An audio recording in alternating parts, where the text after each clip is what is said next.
Cubby blue blood flowing through our veins. Sitting in the bleachers in the rain. We've shed a million tears and drank as many old style beers out at the game. Let's go Cubby, Ranto, Ranto and the lovable losers.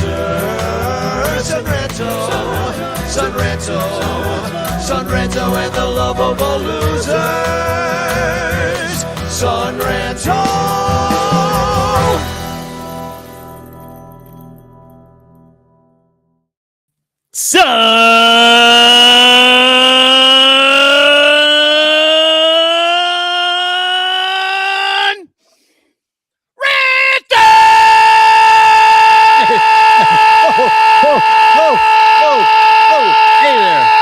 Now, hey, I got eardrums I got to think about. Hey, sorry, my mic wouldn't unmute. I was panicking for a second. I'm like, it's stuck. That's okay. I'm sure. My dog just came running out because they thought I was getting murdered. People can wait the extra 2 seconds for the call. You've done enough of them. We well over 1,000 shows of you screaming that damn name. And welcome to it. Welcome to the show that Lyle just screamed. We're brought to you by the Bleacher Bunch. On the Fans First Sports Network and all of our 90 count them, paid Patreon supporters. Please join us at 106. What happened? Something Michael said. Yep. Always. Probably had nothing to do with Danny's Twitter account at all. It's not connected. It's not connected. This show is that show. My Twitter is independent. Yeah, it says Ranto, but it's completely independent of this. Yeah, no, this is Ranto. That's Ranto. Yeah. Well, I think what happens actually is that people start supporting us. They forget about it. Eventually, their credit card just ends and they have to get a new one. And then they stop supporting us, not because they actually chose to, but they didn't even realize they were supporting us in the first place. Well, let's go shake these motherfuckers down, huh? Yeah. Hey, give us money. In fact, I got a new way to give us money, and that is to fund my musical, The Game. If you look at that QR code over Lyle's shoulder. Us. Yeah, us. No, all of us. No, us, not you guys, but the theater. The theater. I don't even get the money. It goes straight to Trapdoor Theater. It's a non-for-profit. It's tax deductible. You're going to pay me because I'm writing myself into this show. Everybody wants to see the lovable Loose Ears naked with a baseball bat entering an orifice on stage. Yeah, I'll write that in. No problem. Also, Danny, this is the era of the internet. Everybody already knows what the scam is. We know non-profit, no taxes. You're just another one of those billionaire fuckwads not paying your share, even though you're out there using our streets and shitting in our sewers just like everyone else. And I have to pay for that so that you can just skate on by with your shitty drawers and no problem. It's a Danny Rocket slush fund. Yeah, I'm telling you, I'm just looking to pay off my secret army. But luckily, there was a little pushback this week because just like you had, I believe, some sewer backup in your house, I also had some plumbing issues this week, backing up into the tub. So some of those sewers that I've been slush funding through are backing up into my tub. So rest assured, I've gotten my comeuppance. I wasn't you guys even thinking... need me to come out there and fucking take care of some shit for you guys. Since that's you want to leave everything half done like you did at Nicole's mom's house, and I did. You finished it before I got back to the house. Yeah, well, it was just sitting there with a freaking light switch hanging out of the wall. I needed another set of hands. Yeah, no, it's funny because I wasn't even thinking about that when I started that rant, and then I realized, like, you're right. We've been dealing with this all week, both of us, and that's probably why it's on my brain, is just like too much thinking about sewers. Yeah. So, but I do want to say thank you to everybody that did raise. It's well over $2,000, and which is good because we got to give a $3,000 deposit probably within the next week and a half or something, depending on when we sign. If we sign, I'll get into that. If you want to follow my TikTok, I've been giving little updates on kind of what's going on with the game. Somebody suggested I make a sort of diary of this whole process of putting the show together. And I kind of wish I'd been doing it this whole time because I've been working on it for 4 years. So anyway, thanks for everybody that's been given to the Facebook Fundy and also the GoFundMe that there's a QR code above Lyle right there. I also want to thank these people, Blake Beard, Bernie Barron, incredible people. They support us at a very high level, and especially Penguin Imprints, and where you can use a Bleacher Bunch to get 20% off all these cool custom stickers that are for sale. That you got the Fuck Guys stickers. They're such great, kind of culturally appropriate. He's always working on new stuff. I asked him to be here tonight to talk. I love my fucking t-shirt. Yeah.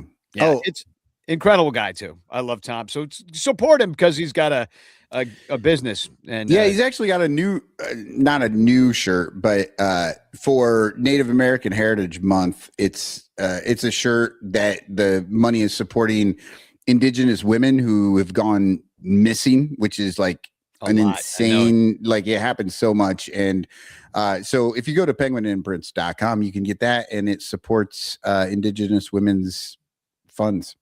I'm not sure exactly which ones, but the other thing I want to shout out before we get started is Fanarchy. I'm going to put a QR code up for them if you want to click on that right now. It's an awesome app. We got added to it today as a podcast. There's a whole new podcasts feed where you can change your feed, like between all the different things you want to see, between your friends' posts and your posts and the news and the games that are going on. You can change your feed on it, and there's a new section which is just podcasts. And we're on there today. I saw Cubs pod that I released a little bit late today. I recorded it at 6 a.m. Totally forgot to post it until 4 o'clock in the afternoon. So bad on me. I might have to update my app. If you already have the app, update it. And then hopefully you'll have the new podcast part of it. Yeah. Anyway, and the podcast still plays, unlike on YouTube. The podcast still plays when you get off the app. So if you're listening to the app on Fanarchy, you can go do something else on your phone. Well, the podcast does not stop playing. I just think that's so annoying when when the app creator makes it so that it fucks up your feed when you're listening to something. It's like, I'm multitasking here. Yeah. It's literally why I don't use YouTube, because my phone, like the screen shuts off and YouTube shuts off. I'm like, God damn it. It's why I pay. Because if you pay for YouTube, you get it. And I pay for it because I use it all day for work. But so Matt made a thing. That's our guy, Matt Kammer. I'm disappointed you guys aren't participating in the new tarps off trend. That's for the young that's for the young bucks who are a little bi-curious. You know what I mean? All of us are older. We've already been there, done that. And so what, you guys want me to take my shirt off again? Is that what he's saying? Maybe if Crawley's here. Crawley invented that shit. We are doing our own thing. It's called rugs off. None of us are wearing pants. Exactly. we are Clark offing. Well, I also want to bring up Matt Kammer, because not only does he make incredible art that hangs above our shoulders, but also he's going to be making some artwork coming up, hopefully for like a John Baker Day, which I'm trying to get that we do it online this year because it's like a Wednesday. Cubs are playing the Cardinals. We maybe go on Thursday. I'll see what John's schedule is. He's supposed to be moving at that time, so we'll see where he's at. But we're going to try to do a John Baker Day thing. And I just want to shout out Matt Kammer, because like any freaking stupid idea I ever get, and some good ideas, he makes them happen. Like all those hardest working man in Rantoville. Yeah, the map stuff. Speaking of John Baker, right here that I'm pointing to, that is the original John Baker Day print when we started this in 2016. Yeah. And so it was that long ago. So it's 10 years since the first John Baker Day. So that's like the 10 years ago tie-in. And it's 12 years since the actual John Baker Day in 2014, and he was number 12. So I think this is his golden John Baker Day. You know how you have a golden birthday? Yeah. This is his goal. Anything to sell this thing, anything to get people out. Well, and what's great about that, Danny, is it's 10 years, so it's a decade for us. It's his golden day, and in 2 years we can have our golden John Baker Day. We could have our golden showers day. And then we'll do tarps off because I don't want to get my shirt wet. We should have John Baker give us golden showers on John Baker Day. That's John Baker Day 2028. Get ready. Yeah. And then when we get to 29 years of John Baker days will be the next. That'll be like the platinum John Baker Day because it's on the 29th, right? Yeah, we all get gold watches. If I'm still talking to you guys in fucking another 15 years, fucking kill me. You're like, I'm retiring and sitting on a boat. Yeah, Lyle already had to take like 4 years off just to reset so he could come back to us. I did. I also want to say I just shared all those links, by the way, in the chat. So everything I've been talking about, I'm shared in the chat. And hashtag chants, though, I have not told anybody to do. So you should do it right now. Bill Sugar's way past his bedtime doing hashtag chants. Go to bed, Gramps. Chris Salado is here. Thanks for being here, guys. That's Master my birthday, P. buddy. Lady is here. So welcome, everybody. Hashtag chants in the chat if you're nasty. And you will win a Frank Chance postcard sent to you by me with a message of love and doom. I promise I'm going to get these things out. I promise. It's usually holiday weekends that I do stuff like that, too. So got one coming up. I am hosting. You've been saying this for months, though. I don't know what the fuck's going on. I almost called you guys. It was like, you guys got to do it for me. No, I was literally just going to say do that. I have to fly to town and go to the same post office, though? You got to go to. Well, is that how much money's in the slush fund that you could just willy-nilly have me write postcards, fly to town, use the post office, and fly back to Maine? Where's my fucking check, Danny Rocket? It's in the mail. You moved, and I know you're right. I got to get forwarded. But Danny, if you want me to write some of these. I've been thinking that I need to write some more. I need to get back into my poem stuff. I'm the unofficial poet laureate of the Chicago Cubs, and I have been taking a little bit of a sabbatical. I need to write some more things. It's funny that you bring that up. It's not exactly your poems, but this fell on my head today because it was on top of the desk. It's the Bleacher Bums Bible book. So why don't we read one? Tell me when to stop. Go. Or stop. That was the opposite, but sure. Stop, then go. Oh, this is a good one. Because we're going to do this a lot tonight. Thou shalt not take the name of your Lord, the Lord your God in vain. For the Lord will not leave anyone unpunished who takes his name in vain. And the blurb underneath, that's Exodus 27, the third commandment, if you will. Players and managers are not allowed to do anything specifically intended to ridicule the umpire or they will get punished.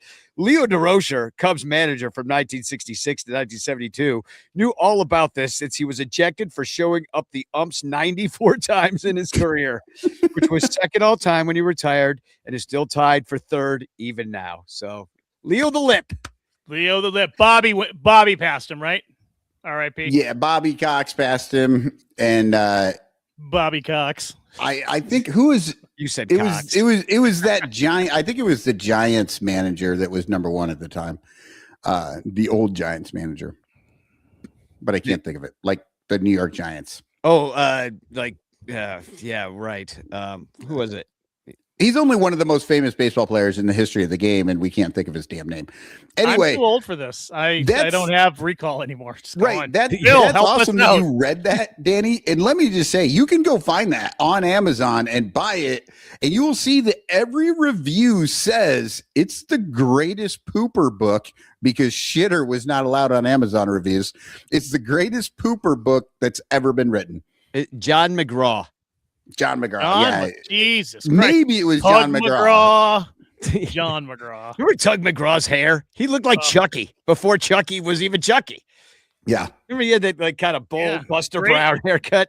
Greatest weird, like, who named that child? Was his real name Tug? I mean, how do you get that? I don't know. But it's probably not his real name, but like Booger, it's the name that everybody calls him, even as an adult, which is embarrassing. Oh man, and we will maybe get into it in a little bit, but it's not even in the notes about Bleacher Nation did drop. Michael Cerami specifically dropped another article about how like do better, Marquee, because this time the specific complaint was like, would you please have a feel for what's going on in the game? And we're like, yeah, that's pretty much your job, but they just have never done it. Like it's like 6-0 and they're, having fun still and, talking about how great the Cubs are, even though they're doing badly. Right. Or if they're even talking about the game. I turned on the game the other day. They were talking about. Feel like the right kind of hometown outrage you expect from a hometown broadcast. Like you want them to be as aggravated as the fans without shitting on the players. You know what I mean? Right. And you can do that, but it's always they don't been even done. But they don't even talk about the players. They don't talk about the game. What they talk about is rice cookers. God damn, they went forever talking about Shota Imanaga having a rice cooker that he takes on the road with him. Like, who gives a shit? Yeah, exactly. I got a rice cooker too, Boog. Nobody's talking about that.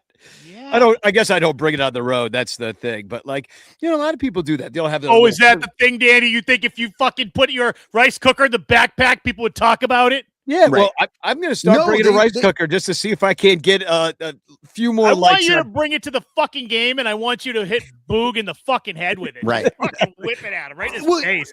Yes. Lyle, you know that they're not going to talk about it in the same way if Danny has his rice cooker, because Danny's not Japanese. And it's not like slightly racist to spend an entire inning talking about how your Japanese pitcher takes a fucking rice cooker. Pay attention to the world. How about okay, so are you going to talk about fucking, I don't know, anybody else taking peanut butter and jelly with them? No, it's racist to talk about the fucking Japanese player and his rice cooker. Because he's white trash.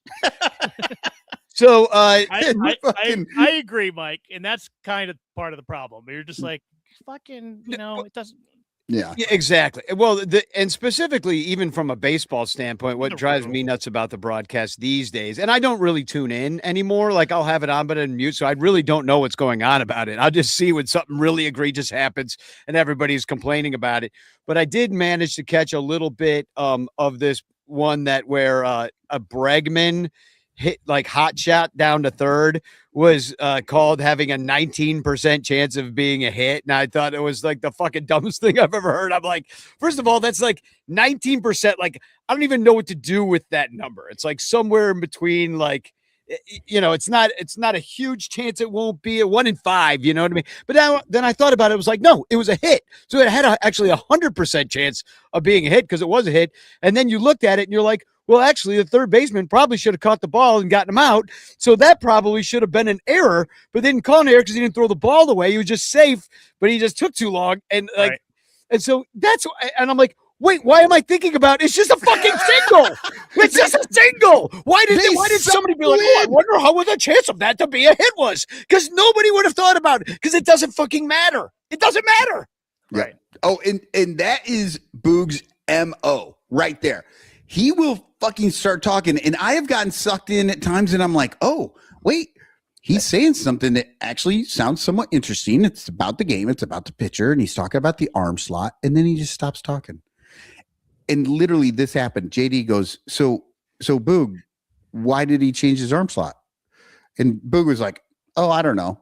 I think maybe it was just more comfortable. Are you kidding me? You just went through this whole thing. You're talking about angles and arm slots. And I'm like, oh, this might be interesting how it affects the ball. And Shabby's like, I don't know, maybe. I didn't delve into the why. I have the numbers and none of the whys. Yeah. Not a real curious guy, JD. I can't help you with that, JD. The little bug in my ear isn't explaining it to me. So, Lyle, are you going to get us going with something here? Get us going. Do we need to be got going? I mean, we're going. Like, I don't know. It's just, I'm not. So last time I talked to you guys, the Cubs were like 5 games up and won like 19 of 20 or something. How's it been going? I'm sorry I missed you guys last week. I don't know. It's not the same. Whoop. Lucid, party time. Excellent. Lucid, party time. Excellent.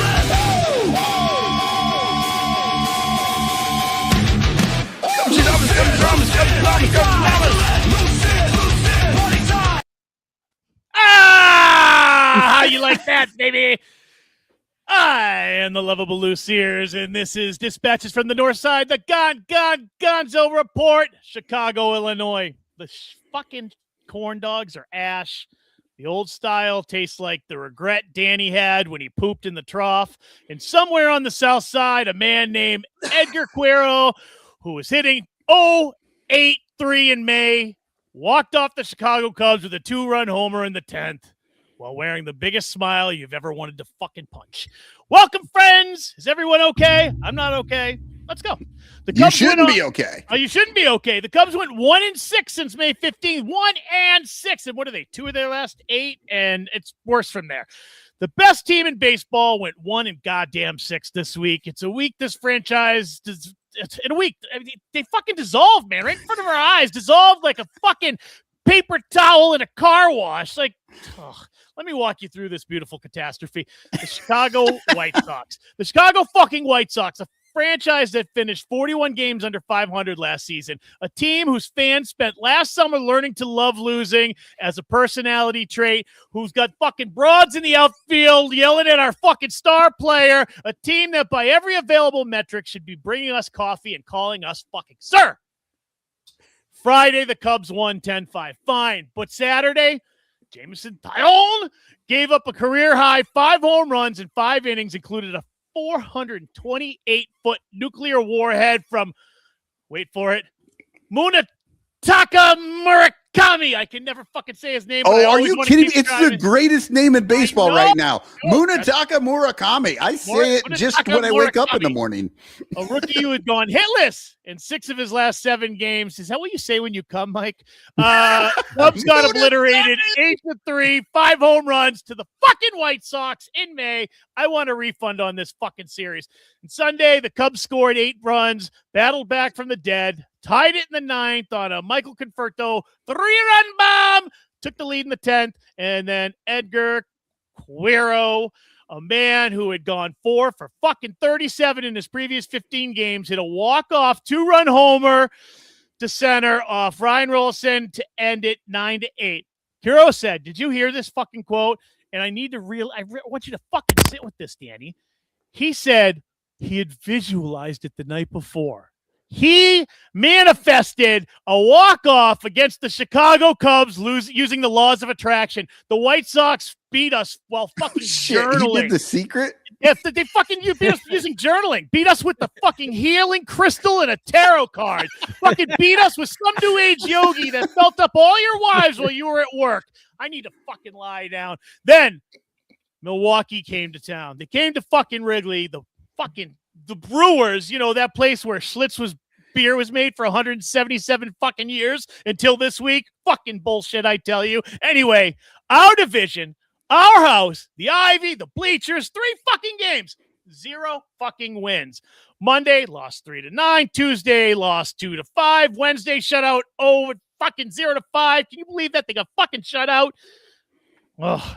The Cubs were shut out at Wrigley by the Milwaukee Brewers on a Wednesday night in May, and I watched every single fucking pitch of it like a man in a closet peeking through the cracks who can't look away from watching the harem of baseball groupies bleach Sammy Sosa into a whiter shade of pale. It was fucking disgusting to look at. Anyway, the Cubs are 29-21, second fucking place. The Milwaukee Brewers, those sausage racing, Jackson Cheerio having perpetually annoying Brewers, are 29-18 and sitting on top of our division like they own the fucking deed to it. 3 games back in May after we were up 5 just 2 weeks ago. How the fuck does that happen? The Cardinals are 1 game behind us, you motherfuckers. The goddamn Cardinals, those fucking shitbags. 1 game, too, because why not? Let's just make it a full fucking panic, okay? The rotation is shaky. The bullpen shows up approximately when it feels like it, maybe fucking never. And Craig Counsell is somewhere in the city staring at a whiteboard that just says, what the actual fudge? I don't know. Fucking, it's May 21st, and 1/3 of the season is over. The Brewers are in first place. Come fucking on. I've had it. Me too. We need the meme. Ranters, get on this. We need Craig going, what the actual? What the actual fuck? Yeah, I mean, you said a mouthful, but that pretty much just summed up a really shitty week. I threw away the images that we had in the brand last week, one of them being the standings when we were 3 games up on the division.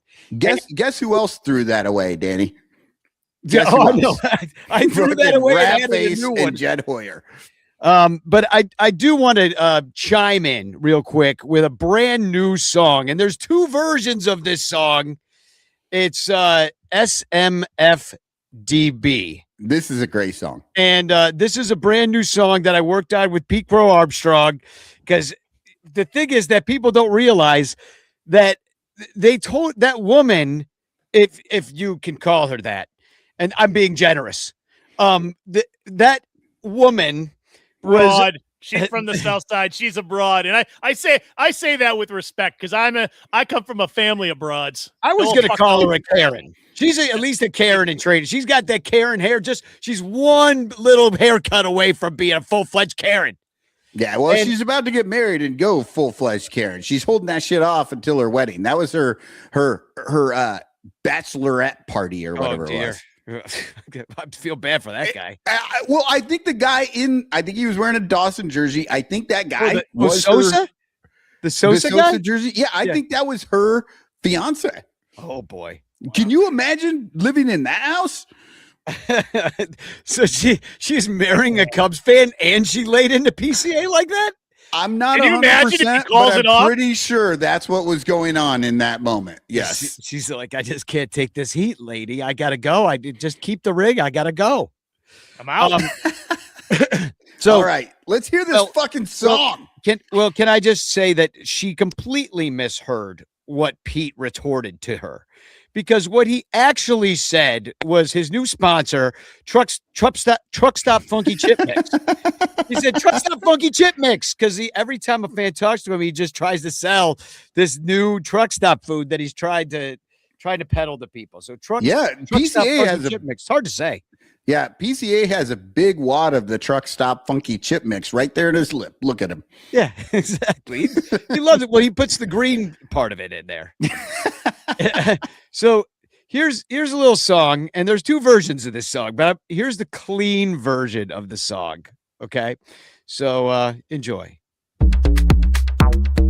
SMFTB, SMFTB, Truck Stop Funky Chip Mix, SMFTB, SMFTB, SMFTB, Truck Stop Funky Chip Mix, SMFTB, Saint Toothless Cardinals fans, SMFTB, Crabby Karens in the stands, SMFTB, when the Brewers fans are here, SMFTB, Cheeseheads getting drunk on beer, SMFTB, Pirates fans will walk the plank, SMFTB, in a stadium named for a bank, SMFTB, rooters of the shitty Reds, SMFTB, stuffing chili in their heads, SMFTB, fans of the White Sox suck, SMFTB, fuck everyone but the Cubs, SMFTB, SMFTB, SMFTB, Truck Stop Funky Chip Mix, SMFTB, SMFTB, SMFTB, Truck Stop Funky Chip Mix, SMFTB. Oh, hi. I didn't see you there because I was entrenched in the awesome new baseball fan app called Fanarchy. It's the best way to I keep just up on vomited Cubs and truck stop baseball chips. news and follow every game live. But what I like best is the game search feature. I can find any game in history by describing it and say I was there. Gabby Hartnett hits a big homer, and there it is. The lineups, the box score. Oh, I can reminisce about being there at the homer and the Gloman. People don't say Gloman about dusk like they used to. Let's try another. Babe Ruth calls his shot and hits a homer at Wrigley Field. And there it is, that Charlie freaking Root. What a bum. Anywho, I love fanarchy, so I wrote them a song. Get off Facebook, get off X. The Fanarchy app is the best. For all the Cubs baseball news I need, I always use Fanarchy.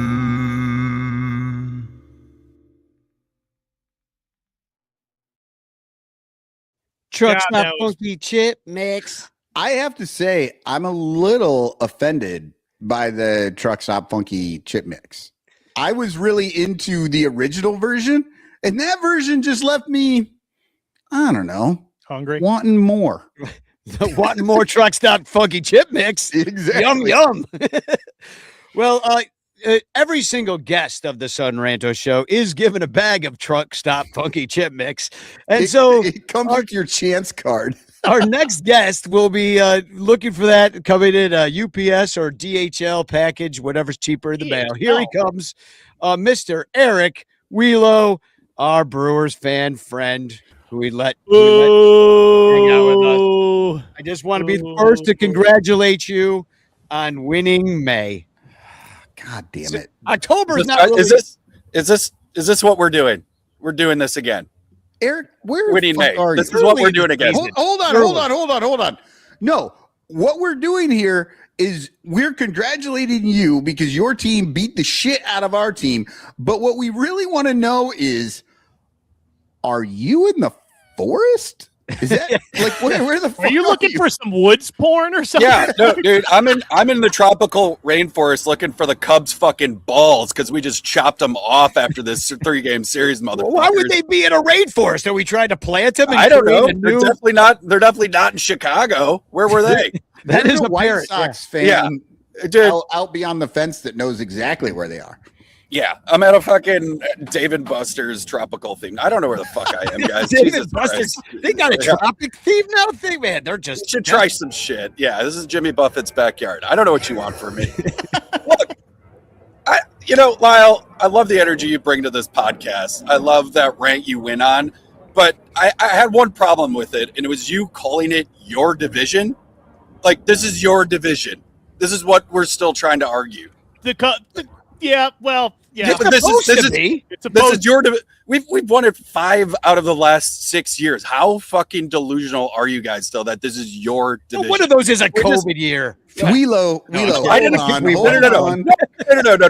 No. If we was want it, to 1 count, week? if we want to count the COVID year, we dog walked your ass 8 out of the last 9. Actually, I think we did. We might have won the division in 2020. Yeah, actually, guys, we just outscored you Wheelo, he is 19 correct. to 5. The 19 to Ricketts- 5. 19 to 5. The Ricketts have bought the NL Central. They own it.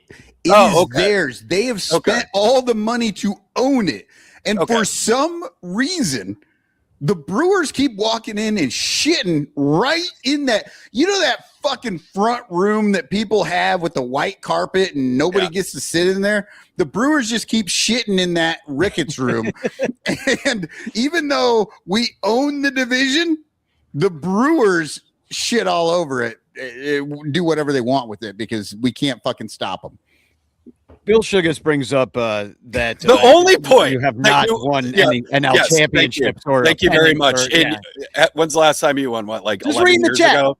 Like, what are we doing 10 here? years, thank What you. are we doing here, Mr. Relevant? I love how relevant this podcast is and how relevant your fucking fan base is. You yell at us for flying an L, and I'm like, oh, okay, you're going to come in. You're going to have a chip on your shoulder. I We will knocked say you out of the flying the playoffs. L Shut the is fuck up, relevant. Danny. Or shut the fuck up, Con. I'm talking here. It's Flying the L. event. No. I thought you guys were going to come in, have a chip, fire each other up, maybe kick our fucking ass. We swept you. And then what did your fan base do? Down by 5? You said Green Bay sucks. That's some it's little embarrassing. It's little brother shit. Little brother shit. Who the fuck are you guys anymore? We chanted Green Bay because they were just chanting Green Bay sucks at the White Sox series because it's like the one thing that Cubs fans and Sox fans agree on. So it's like actually a show of unity. And against you guys, it's more just like, oh, these guys are probably mostly Packers fans that are in here. So it's flying the white flag. It's just like, okay, we gotta. I'm sorry. Hold on. The white flag is a W flag. The blue flag is an L flag, and that's something that Brewers fans don't understand at all, apparently. But we've been flying a lot more W's than you recently, motherfucker. Up our ass. I will say. Oh, and by the way, we swept the White Sox, so you're very much welcome. By the way, that Green Bay sucks chant, that really was the vocal equivalent of flying the L flag. Those are. Because it's just the end of the game. You're not into it. But they were chanting it all weekend long. I think just people's heard it on TV and just a bunch of drunk bros.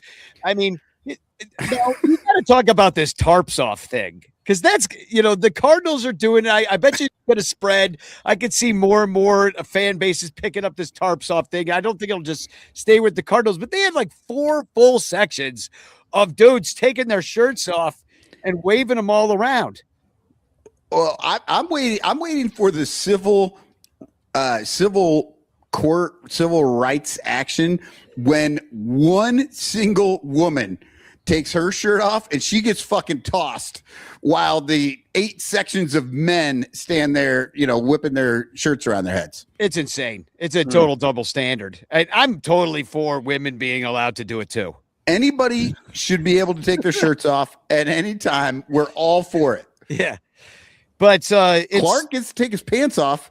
Clark is freaking half naked all the time, except for like on special days where for some reason wears like a Jake Arrieta jumpsuit. I don't know where he gets this stuff, but I did notice that you guys have Imanaga's number, like through and through. Like they've all shared the Imanaga intel. He's just completely hittable. There was hard hits. There were seeing eye singles. There were home runs. I mean, every single kind of contact you can make against Imanaga, you made, and it was just a goddamn merry-go-round of Brewers. I was at this game. It's the eventual playoff series nightmare. Every Cubs fan being like, "Oh my God, Imanaga's going to face the Brewers in a." And you remember in Game 5, it was a decision on your guys' behalf if Imanaga was going to go, and you ultimately decided not to start him in that game. From what I remember, I think we see why we did not start in the playoffs. Yeah. I've adamantly said that was a bad decision. They should have started him, and now I'm like, ooh, I was wrong. I was wrong about that. So wrong because they know exactly what the fuck he's throwing. And the whole point back in last year, it was like, okay, he's pitching a little hurt, right? Or he's not fully him. He hasn't been fully him all year. Well, the Brewers just proved it doesn't matter who the fuck shows up when it's him. We got him. Because that was him, because he pitched really well the last time he went out there. He went 7.1 innings against the tough Braves team, and they lost, but he still was good against them. And just ran into the buzzsaw that is Brandon Sproat. I mean, what are we doing here, guys? A guy that was like Brandon Sproat. Come on, y'all. Like what are we doing here? I mean, the name of the ball boy. A guy that and that's not anybody who works for a baseball team. And it's a ball boy at like the local gym. Look, he was a number 5 prospect in that Freddie Peralta trade, and like they didn't know what to do with him. And then he comes here, and this guy's just wow. Like you're like, okay, this guy's just getting thrown in. Like, where are the studs in this trade with Freddie? I looked at that trade, and I'm like, we are getting ripped off. Then guess who comes from it? I mean, it's you even look at both trades that we made in the offseason. Carolyn Durham, we got Carl Harrison, Shane Drohan killing it, David Hamilton killing it. Yeah, they're all on your team. You're becoming one of the teams that people don't want to trade with anymore. That's what I'm saying. Like, why would you trade with us anymore? You're starting to win every trade, and they usually look terrible when you make them. I'm like, why would they do that? 100%. Yeah. In the Freddie trade, it was Jet Williams, Brandon Sproat, and then you're like, who the fuck are these guys? And Jet You guys Williams are is now, playing like, 3D chess, just like Trump. oh god, look at us. No, but it really is incredible. You get rid of your pitchers at the exact right time. Then you turn them into offense. Then you turn when the guys that don't work out, like Caleb Durbin might still become a good he playing third for the Red Sox, but right now he's batting like 168 or something. We're definitely a sell high team. We're like, this guy, this is probably his ceiling. This is his ceiling. Yeah, I like this version of it.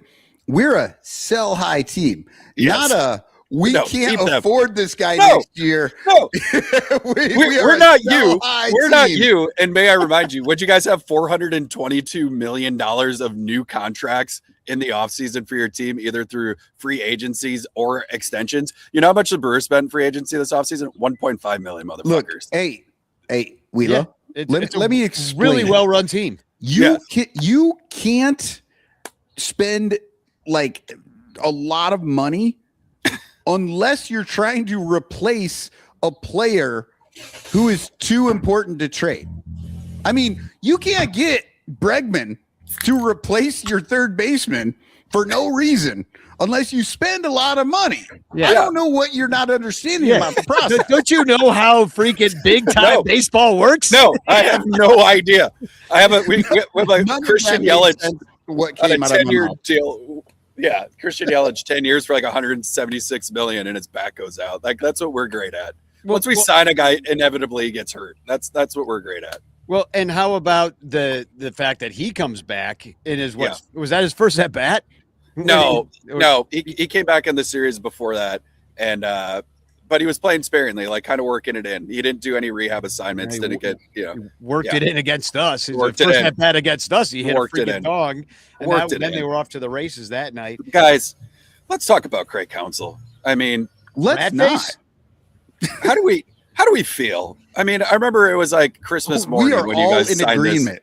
We are all in agreement at this point on He's a Craig fucking Counsell. traitor. We You- hate it. yeah, Yeah, he's a thank traitor.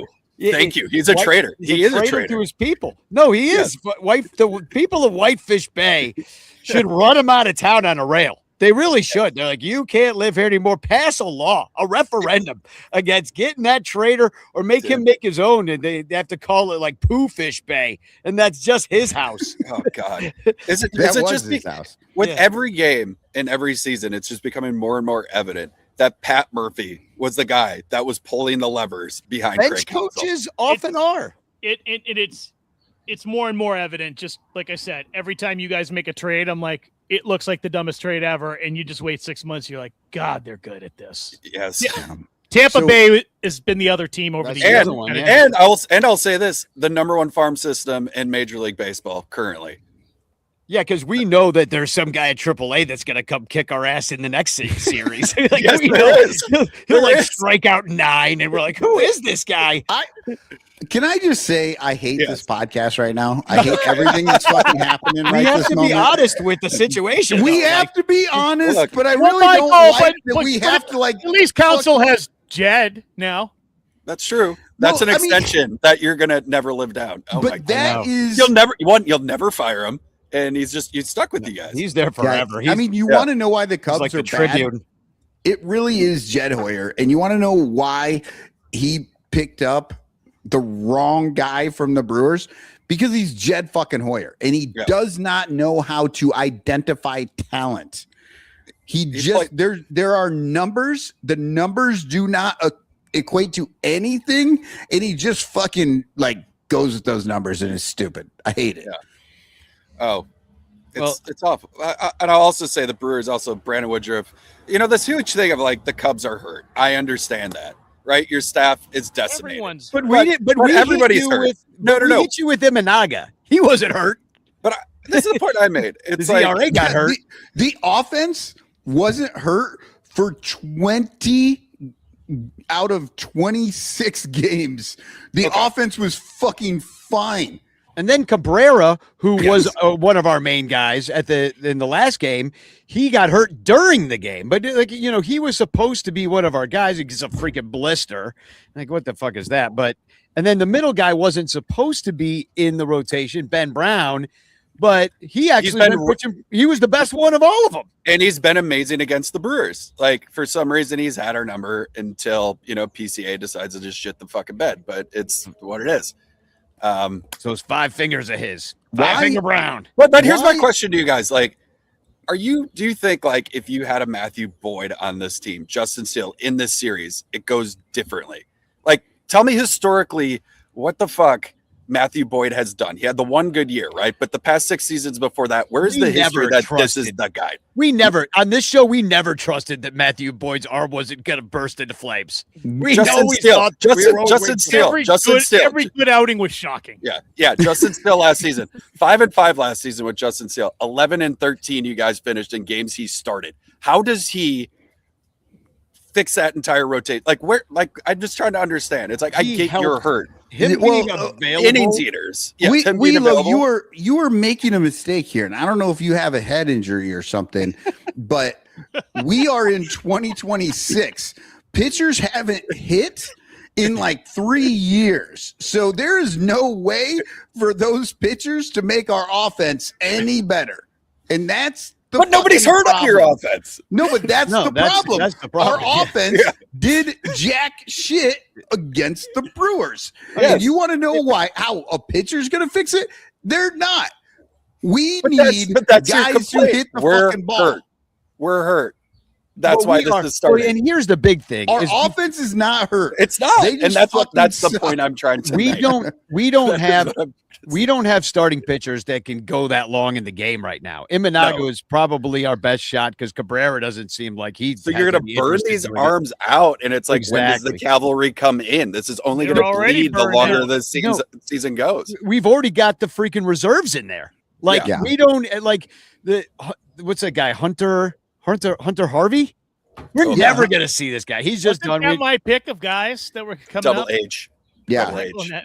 Yeah, One of that's those not guys good, ever. that they spent the $480 billion, or whatever the fuck Wheelo said earlier, is Philip 422. McGowan, Oh, the he's terrible. flailing Frenchman who can't fucking hit the side of a barn. Like, that dude fucking sucks, and they spent all the money on him.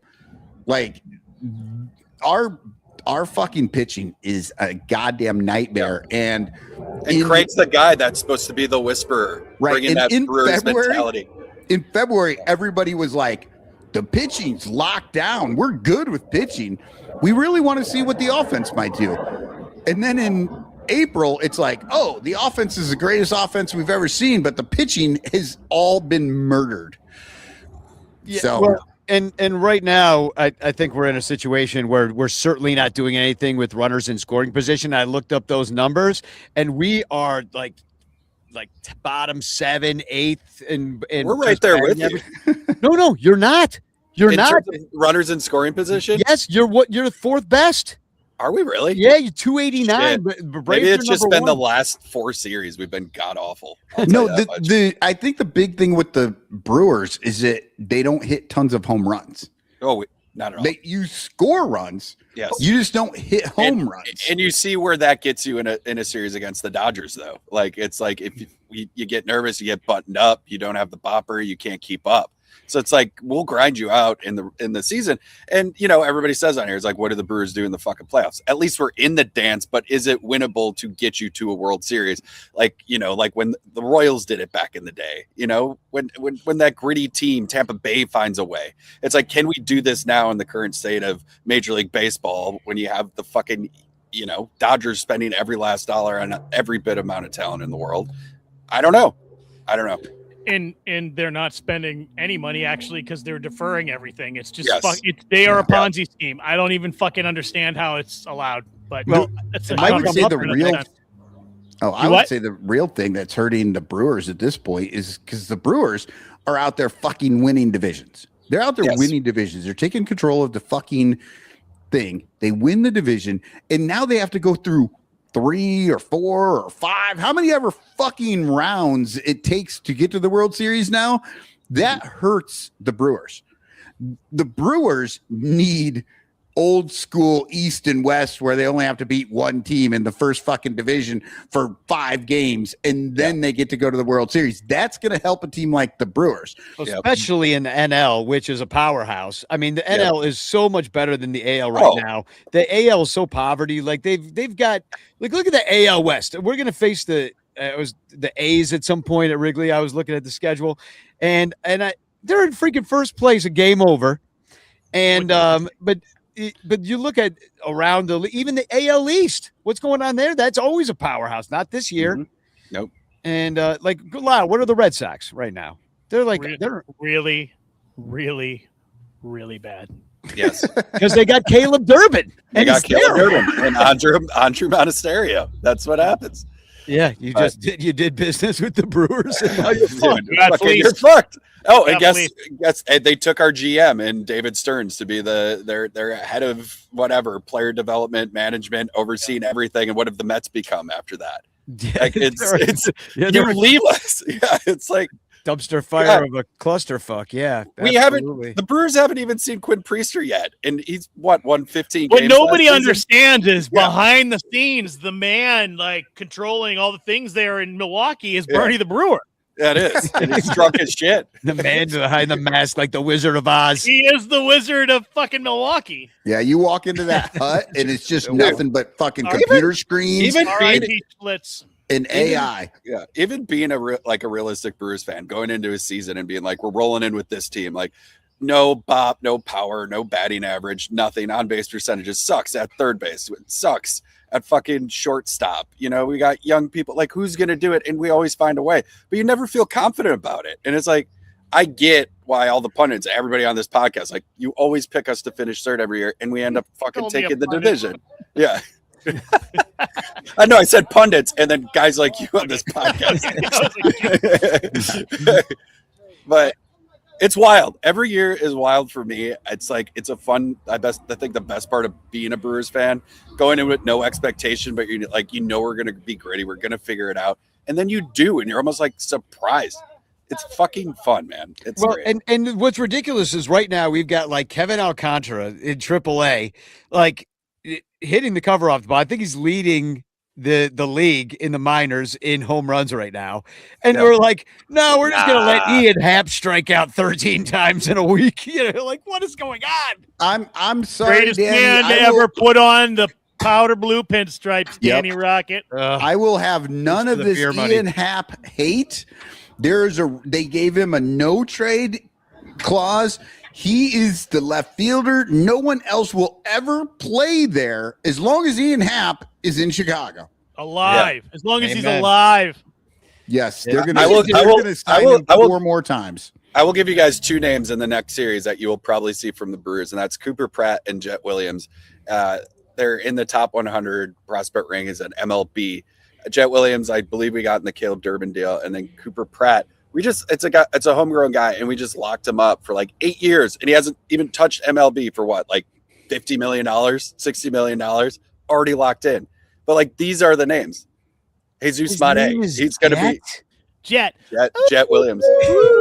Danny's so mad he's not a Cub. Jet. Yeah. He was drafted by the Mets, first round pick. Shit. How'd you get him? Is that from the Freddie Peralta? Did you just say that? Yeah, Freddie Peralta deal. Yep. Fuck.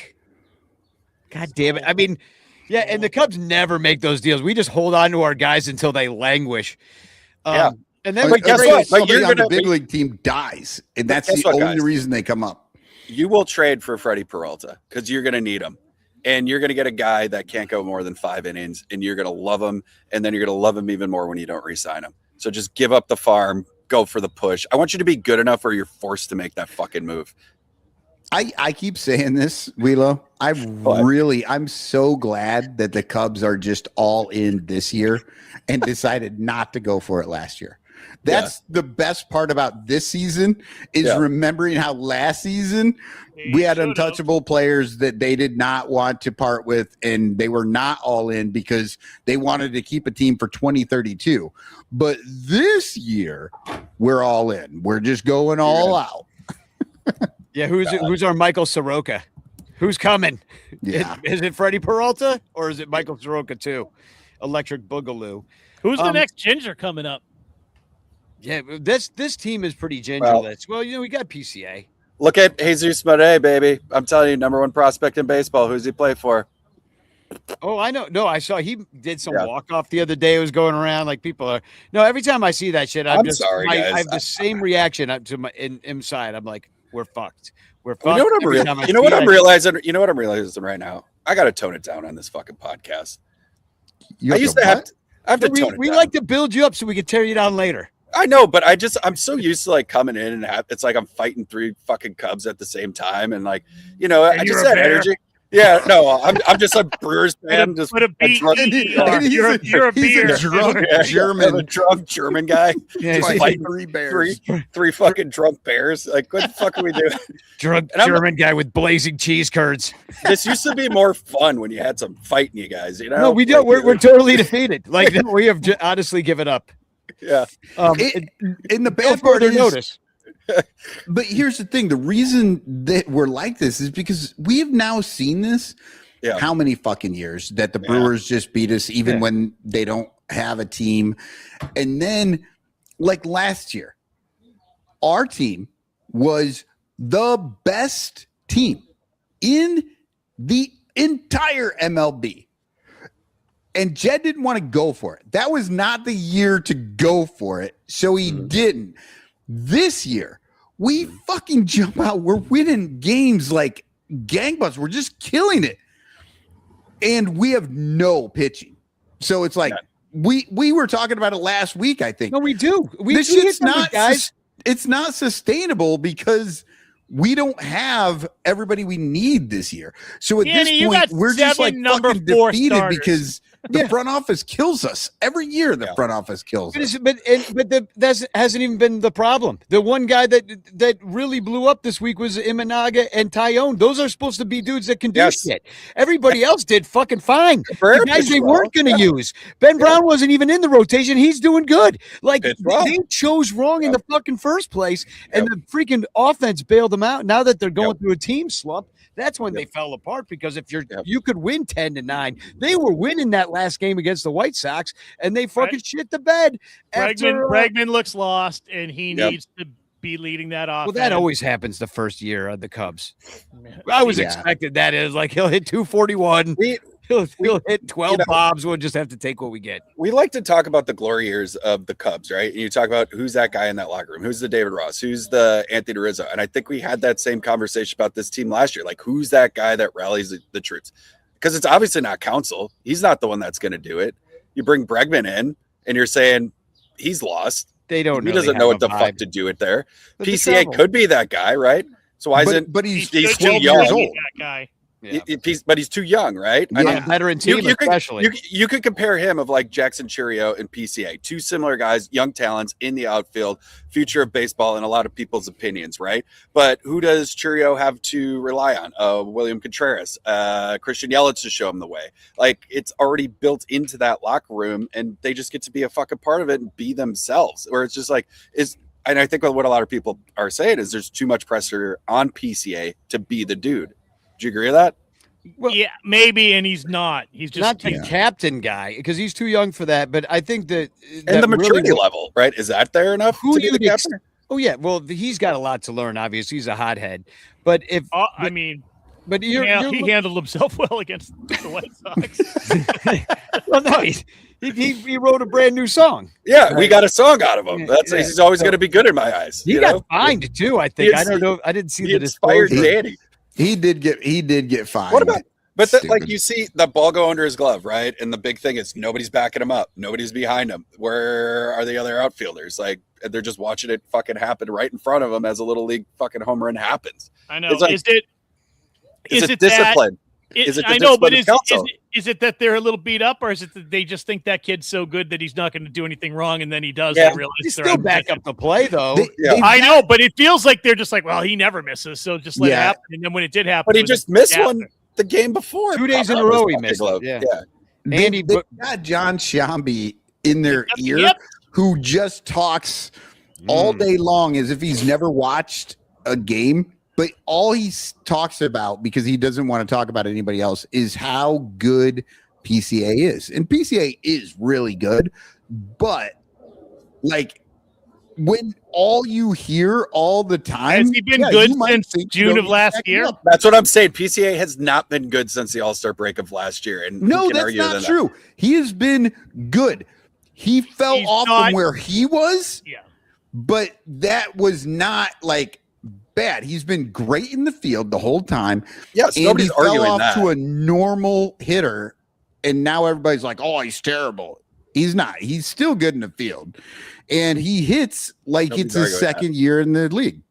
Dude, he looked so dumb against the Miz, and I've never been more happy in my fucking life. Yeah, that was. I mean, and that's the other thing. You got that guy too. We even talk about him. I mean, 24 and a half straight innings without giving up a run. I expected And then- to get beat by him. It was the new And then other new Kyle, guy. Kyle Harrison, 11 Ks, just straight Yeah. filth.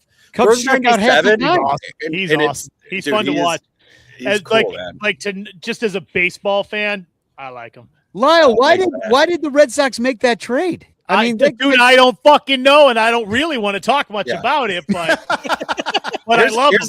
Yeah, here's a stat. The only starting pitching dude on MLB that both have ERAs below 2, Jacob Izarowski and Kyle Harrison right now. yeah, Who would have thought that to start the season? I don't even know who Kyle Harrison is, he's the guy that fucking struck out 11 yesterday. Yeah, against that's us. the guy. and I still don't know who the fuck Well, he is. you're about to That's know. how no name that dude is. You're about to know for the next fucking 7 years of your life, dude. 5, all right? You're gonna wake up screaming the name Kyle Harrison. But hey, we got to take a break because it's time for that. We're an hour into the show. I got to My take a leak. fucking whiskey's empty. I know. We got to unfill and Hey, refill. Somebody bought me, I'm if 2 anybody beers likes in. to drink some old fashioned. Somebody Also, bought me yeah. these. Hey, those are great. What are you promoting there? Little Wheelo? baby old fashioned. Promote something. Oh, I should promote something. Oh, this is actually a great time to do it. So I work for Friday Beers, Almost Friday Media. You can check us out on Instagram, but we're launching a new comedy golf YouTube channel called Hit Different Golf, and it premieres this Tuesday at 12 p.m. Pacific time. So that would be 2 Central. I don't know. Maybe I'll throw the link in the fucking Yeah, bio. share the- Follow, share the subscribe. link. So, yeah. Absolutely. We Yeah. I'll speak for the ranchers. We all want to see that. And Yeah. also, if you can get Friday Beers to fucking sponsor us, I will drink that shit religiously. I'll start drinking again. God damn it. Fucking make it happen. Let's go. Dude, I Get think- hammered with literally Danny start Rocket. drinking beer again. Look, How That long will are be you their in, new Danny? advertising. This years. dude went on the wagon. He's off for Friday beer. For Friday beer. Woo! Here's my AA chip. I'm throwing it in the garbage. 120 every Friday, baby. You know, to be completely honest with you, I want to pitch this to get you guys 12 packs of beer sent your way for free for the rest of the fucking season. We But can do this. Dude, what I we- would. It doesn't even have to be any more than that. We'll just drink Yeah, beer we'll for just- yeah, free. we'll just Like drink- it's not yeah. like we need $1 million, but we will take that shit. We Yeah, will take well- $1 million. But we do have actual sponsors, and we need Yeah. to pay the bills here. So we got Fanarchy. I'm wearing the awesome hat, and I think that Britt is going to send me some swag. So I think pretty soon I'll be giving away some Fanarchy swag on this show. But you should download the app because it's just a baseball-centric app. Yeah, Eric, have you downloaded the Fanarchy app? Yeah. Yeah, you could be the Brewers fan on there. Really? No, I yeah, have no, not. it's dude. It No, we is haven't a talked about great this. app. You can like fucking is search all for baseball, games just by only shit that baseball. happens in the game, and they'll tell you. And it keeps track of like all the stadiums you've ever been to, all the games wow. you've been to, your record. You know, like everybody always asks you, like, how many games have you seen that they won versus lost, and you never know. Fanarchy fucking helps you figure this shit out. It's great. I love this. Yeah, you could I be love like this. the Cato Kalin of that app. So, Oh, that's God. a deep cut. That's a deep Twitter All right. cut. Yeah. Yeah. So anyway, tomorrow's Fanarchy Friday. I just wanted to point that out. Everybody should download Can it. I be the O.J. Simpson of that app? Hey, Don't- testify, How does brother. your wife feel about that? I don't know. Like, So anyway, we're gonna take a quick break. Hold on. I have a silhouette. Oh, sorry, I forgot. Yeah, sorry. I'm gonna drop the silhouette up here. Oh, this is an old baseball card. You can see this is a pitcher. Is that 70s? That 60s? it is in the 70s, and the clue that I'm Look at giving that for the idea. listeners, this KC Athletics Union rabble rouser got traded from the Yankees to the Cubs in 1972, where he met Lyle's mom and then split after the 1973 season for obvious reasons. That's quite the clue. That's my Is dad. this your dad? Yeah. That's what This might be your dad. Oh, wow. We're breaking news as soon as we come back from the break. Elvis. Well, that silhouette does kind of look like Lyle's silhouette. I will say that much. Similar silhouettes. Look at the ass on that silhouette. Whoa. That is That's what I'm sticking saying. out there. Yeah, that's an acre ass right there. Anyway, we'll be right back. We're just going to take a quick break and pay some bills. All right. The Bleacher Bunch brings you great shows like Sun Ranto, Cubs PS Plus, Bricks Behind the Ivy, Cuppa Cubby Blue, and Baseball Rabbit Hole. But you could be getting so much more when you subscribe to our Patreon page for as little as $1 a month at patreon.com/bleacherbunch. Get access to our exclusive daily show Cubs Pod, where we recap every single game. Plus, be the first to hear Cubs music, get early access to events, and receive an invitation to join our Discord Cubs community, where fans just like you show up every day to rant and rave about our beloved boys in blue. Most importantly, 10% of your Patreon pledge will go directly to help the Lost Boys Youth Baseball program. So join us. There are perks at every level, like the Renter Calendar, absolutely free, and name recognition for you or your business. We are independent Cubs podcasters, and we need your support. Otherwise, we'll quit. Seriously, we'll all quit. Some of us might even die from your lack of support. In fact, the cutest little puppy you've ever seen will die if you don't support the Bleacher Bunch at patreon.com/bleacherbunch. We promise to spend all the Patreon money on tickets and beer and all the dog crap we have to buy just to keep our podcast rolling.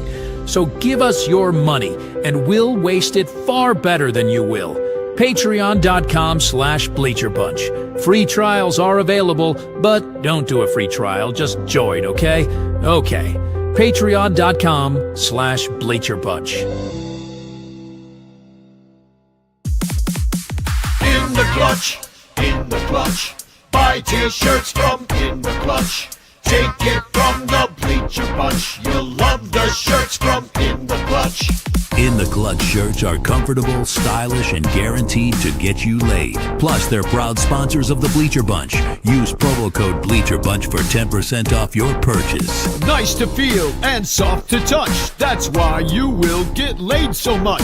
Wearing a shirt from In the Clutch. And you can thank the Bleacher Bunch. In the Clutch, in the Clutch. Buy t-shirts from In the Clutch. Remember the code Bleacher Bunch. Save 10% at In the Clutch. In the Clutch. In the Clutch. In the Clutch shirts actually not really guaranteed to get you laid. Hey there, as you can see, I'm a talking penguin. No, I'm not like the Batman kind of penguin or Rod Say or that dumb fuck Happy Feet. No, I'm the spokespenguin for Penguin Imprints, who makes awesome imprinted items with original designs. And they do custom stuff too. Why, check this out. And this. How do you like this, Chicago? And I love this one. And this might sound a little weird coming from a penguin, but fuck ice indeed. Penguin Imprints also makes custom t-shirts and stickers for your event or organization. And because they're sponsors, listeners of the Bleacher Bunch Network can get 20% off any order at penguinimprints.com with the code Bleacher Bunch. Okay, that's enough about Penguin Imprints. Now I gotta go find that little bitch Happy Feet and put his smirking beak on the other side of his head. I hate that fucker. But man, do I love Penguin Imprints.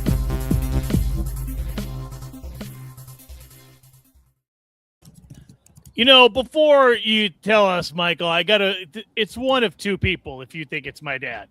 It's either Elvis Presley, and he didn't play baseball that I remember, or because I've seen you on the toilet. Is it Jack Aker? It is. You fucking nailed it. So Rick Astley was a choice from Bill, and John Pickett said Phil Regan. I don't even know the fuck Regan, that Phil is. Regan. He was Phil on Regan. the 69 Cubs. Nice. How dare you? Yeah, but yeah, it's Jack Aker. Jack Aker of the Chicago Cubs.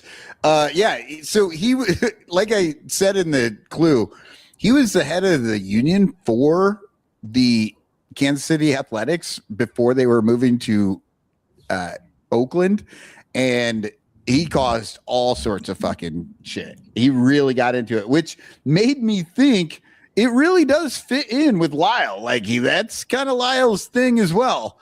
Yeah, stir the pot, baby. Let's go. You look like you could be related to that guy. He doesn't not look like you, or you guys kind of resemble each other in some ways, you know. So I texted You might have earlier. fucked my mom. Yeah. Well, you would have literally fucked your grandma texted maybe, earlier just to make sure I wasn't actually serious. Like I asked Lyle, I'm like, were you born in Chicago? Because this man was in Chicago at the perfect time to have fathered Lyle Aker. He played early 70s. What years was he on the Cubs? 72 and 73. 72, 73. And he was on the Yankees before? Yes. So it's more likely when he was a Yankee, he would have met my mom, but she was probably 13 at the time. So I was going to say, how old are you? You were born in like 74. I'm 52, but my mom was 17 when she got pregnant with me. So by Jack Aker. By Jack Aker, which yet again another reason he split. He was like he did not leave the New York Yankees because it was a good deal for the Yankees. Right. He just needed to get the fuck out of town. Anyway, surprisingly, he's still alive. No, I guess that's not that surprising. 85, but he lives in California. Yeah. And it's Jack is short for Jackie. Yeah. Which is Lyle's mother's name. So are we going to do some rakes, flakes? That's my mom.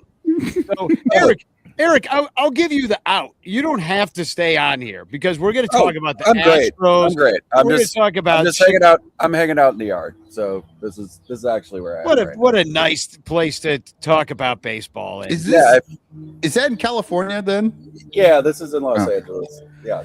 So I was. I have a little bit of it. I might be.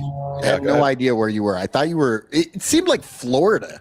Yeah, it felt it's tropical. I mean, it's warm. No, I mean, I kind of created like a little tropical area here. Yeah, where I can go hide from the world. Welo's in California and can't handle all the liberal bullshit, so he made his backyard look like Florida. Yeah. Are you going to vote for Spencer Pratt? Dude, the wildest part is he's on the top of the ballot, and I'm like, what a world we're living in where Spencer Pratt is an option for me to vote for the mayor of Los Angeles. Who knew? It's wild. But you got to remember, like Gary Coleman was on. He ran way back in the day. This is like a common occurrence. I loved Different Strokes, so I probably would have voted for him just based on that. And I don't know if Todd Bridges is quite active on Twitter though. Willis. Yeah, I would have loved to see Gary Coleman just walk right up to anybody, just be like, "What you talking about, Donald?"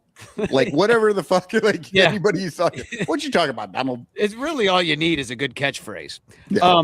So how about this? And now, I'm going to show you how to rake. Raking I've ever seen. It's the worst. I'll never get over it. All right. So I hate this. I absolutely hate this, what I'm about to say, but I'm going to say it. Fucking Michael Conforto gets the rakes this week.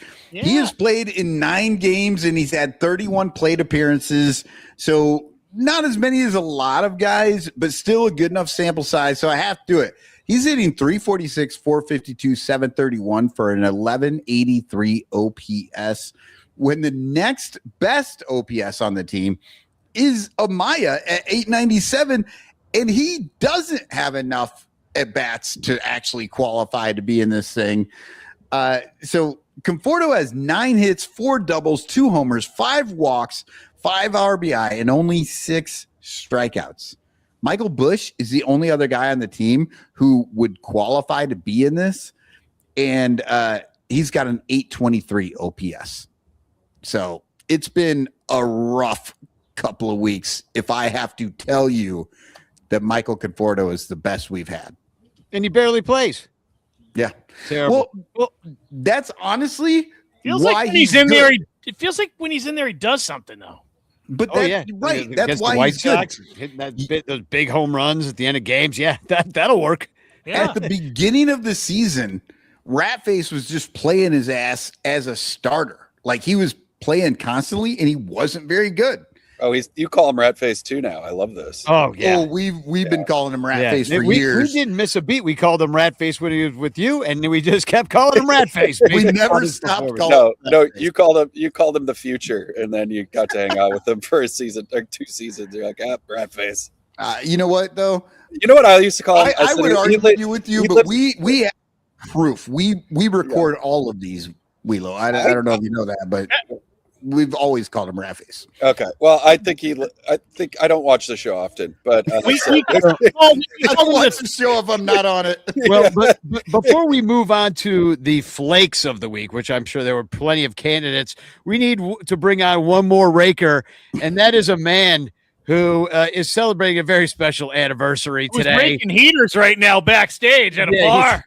He's at a bar. He's over at G-Man Tavern, live and from Wrigleyville. It's Bleacher Jeff. What's up, Jeff? Hey. So I want to wish you a very happy Poncho Boy Day. That's today. Cool. Yeah, it's the anniversary. Was that 3 years ago now? I don't know. Something like that. Yeah. That's I think at least today. 3 sounds right. So Jeff, I assumed everywhere you went, there was just some dude in a poncho fucking sitting there. Like you went to work, there's some dude at your desk. You went to the bus, there was some dude in your seat. I figured that was just happening all day. Yeah. Well, if you read the internet, that's what they have you believe. That's for sure.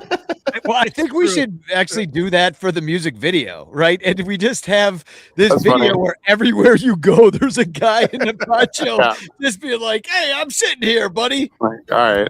Yeah, that's good. But the common misconception is that like you claim some sort of ownership of the seat. The fact is you just get there first. I just get that's the thing. They're all like, "Oh, it's a general admission." Blah, blah, blah. Oh my god! Like, yeah, I know, motherfuckers. I'm there for 14 years in the fucking same spot. I know what the fuck is going on. Like, you just get there first, or Tony gets there first, or our boys get there first. Like, we just hold it down. Like, it's not difficult. Don't stop at the trough on your way. Just get right to your seat. No, you go to the trough after. That's clear. Like, you establish, then you do your thing. It's fine. That's what got us in trouble in the first place, too. That's why it all started when Danny was there that one day. He put his stuff down, and then he wanted to go take pictures around the ballpark like he does. Oh, he takes pictures. Look at him. Then fucking Poncho Boy wants to come down and take Danny's seat. I'm like, yo, buddy, like someone's sitting there. He's like, you can't say seats. I'm like, dude's already here. Like, what's the problem? Like, dude's already here. What's your deal, buddy? He's like, my grandpa and I sit here for years. I'm like, I've never seen you once. I've sat here for and fuck your 8 years grandpa. now. You shouldn't have said fuck your grandpa, but you said it. I heard it. Did I say fuck your grandpa? Well, fuck your grandpa. Say it again. Fuck your grandpa. If you didn't say I'll own it, you it. Fuck your should grandpa, say bro. Like that didn't even happen. Like, because it didn't even happen. Like, it's not even a thing that happened. So Did you Fuck hear your the fake grandpa. Did you hear the rumor that guy sits in right field now? Because I heard that. I don't believe it. I think he never came back, but I think he's a grandstand little bitch, but I don't know. Well, I think he does have season tickets because it's in the song. At least I've confirmed it. That's what he said. Well, because he said that. He said, oh, I have season tickets. I come to 20 games a year. Like, ooh, cool. Like, great job, buddy. Like, never seen you once, but okay. This is the best part about this story is that you assholes are like a person that goes to 20 games a year doesn't go to enough games. And I'm like, holy shit, 20 games a year would be amazing. I mean, if it was I true, also live in Iowa. all right, here's the thing, like Cotton. Poncho Boy. No, it's not about the 20 games a year. It's about saying that, but like, I've never seen you. Right. And like, you're saying that in this area so much, and I've never seen. It's not about that. Like, you can be 20 games is great. Like, I don't mind that. Like, that's not the thing. The thing is, like, you're trying to claim some kind of ownership and trying to be like, oh, I sit here 20 games a year when I've never seen you once. Yeah, that's the thing. So yeah, it's great. No, that's great. Like that's commendable. Sure. Like that's what I used to do before I had these tickets, 2040. Sure. Like nothing wrong with that. The real misconception, and the thing that people don't know about the whole story, is that he ran ahead of you. Just like this happened one game where you wouldn't let him come down because I was sitting there. Right. What happened next was the thing is he said that the whole game. He said on Poncho Boy Day, today, the anniversary, he ran. Ran. He had planned for which weeks. is against the rules, but yeah. He had planned no running, for weeks. People, no running by the pool, no running in the bleachers. And that's just safety because most of you bleacher guys could have a heart attack heading up the stairs. Yeah, I'm not doing that. Like I have a nice walk. It's fine. Maybe a jog on a Saturday when it's busy. That's about it. But he spitefully went up there, and the best part of the story is that it rained, and so that's how he got the Poncho Boy, and he made that poor woman that he was with sit with him in that tiny seat. Well, the best part is they didn't even have the ponchos. Security gave them the ponchos that they were sitting there for an hour to soak in. Well, that doesn't even work. Look at the weather report. Yeah, exactly. He's like, no, we're staying here. Otherwise, he's going to take it. And he was literally offered a Seiya Suzuki autograph ball in his rookie season to move. And he was like, nope, not doing it. It was insane. Kind of impressive, to be honest. It's impressive. Like the pettiness. I mean, I like the pettiness. I'm here for the pettiness. I'm here for it. But I was impressed by it.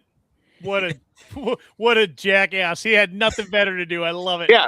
No, that's what you want to do. And he's literally like, I did this to teach you a lesson. I'm like, all right, we'll see who learns a lesson today, buddy. But okay, like, sure. Like, let's see.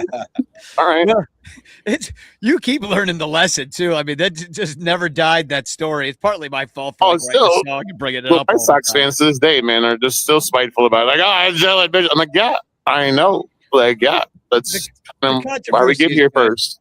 So, Jeff, do you mark the season with I thought you were going to ask if he marked his seat, like walked over and peed on it every day, like my dog does. Yeah, every day. You got to mark your territory. You got to. No. Know your Jeff dominance. marks this season with pitchers and catchers report, right?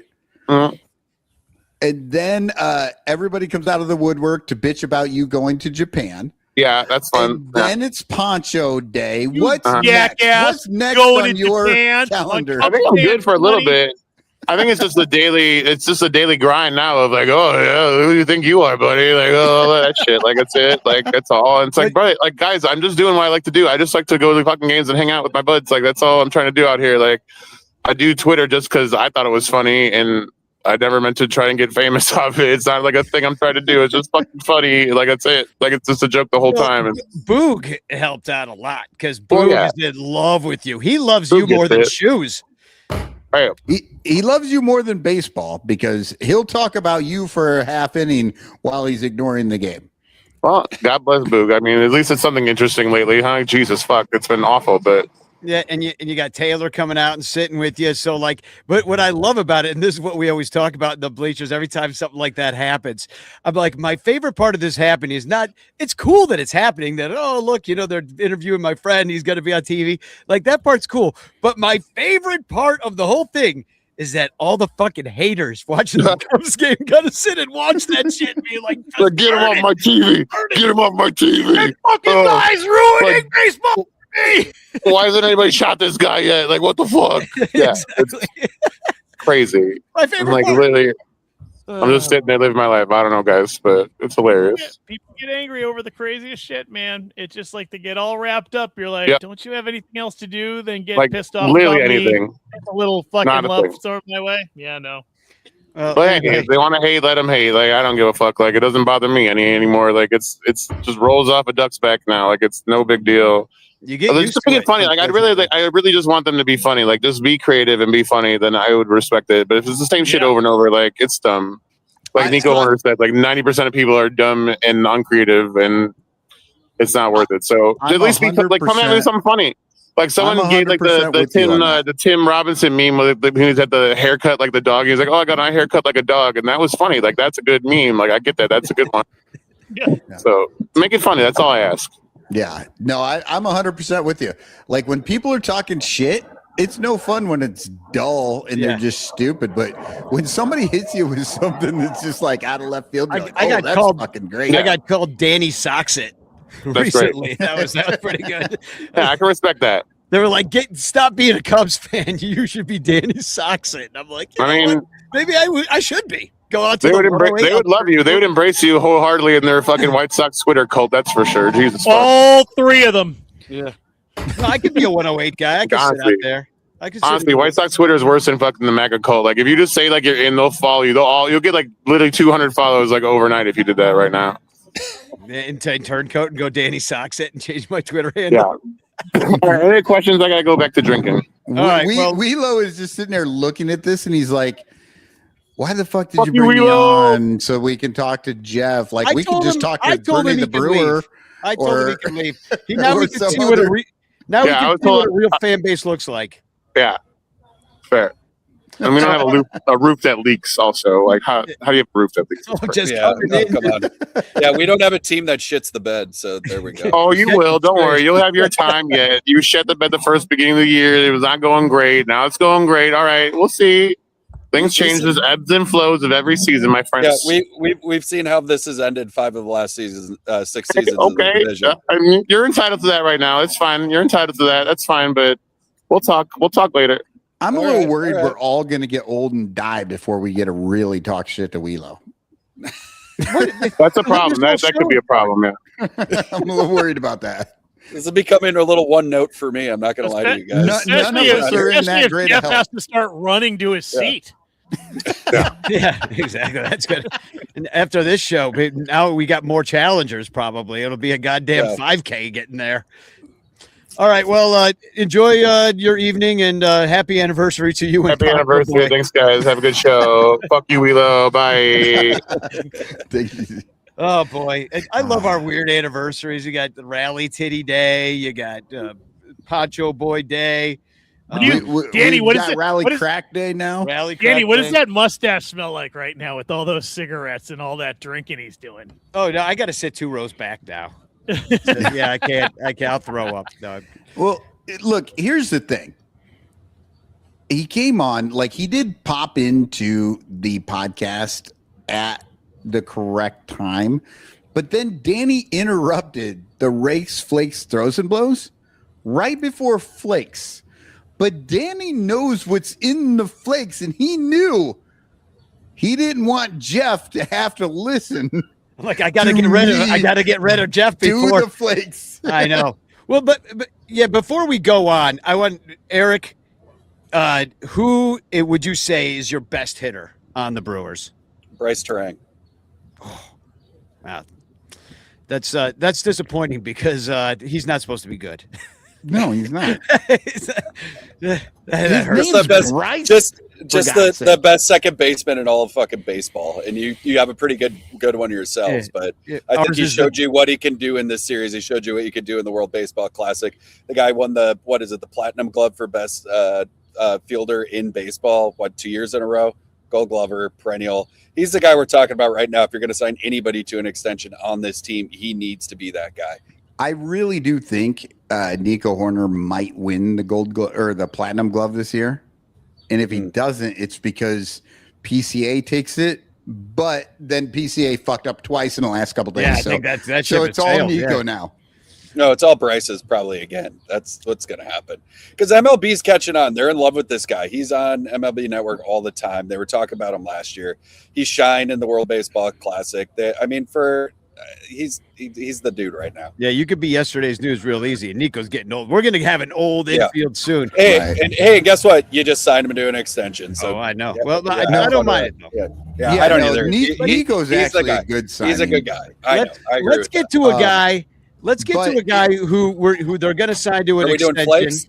Oh, sorry. Yeah, because we're doing Flakes. Let's get to a guy who they're going to sign to an extension. It's going to drive us all wild. I haven't worried about Flakes since my grunge days. Remember them?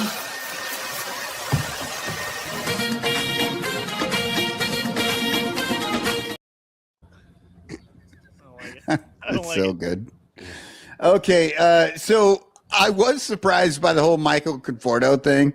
I am not surprised by this at all because I watch the fucking baseball games.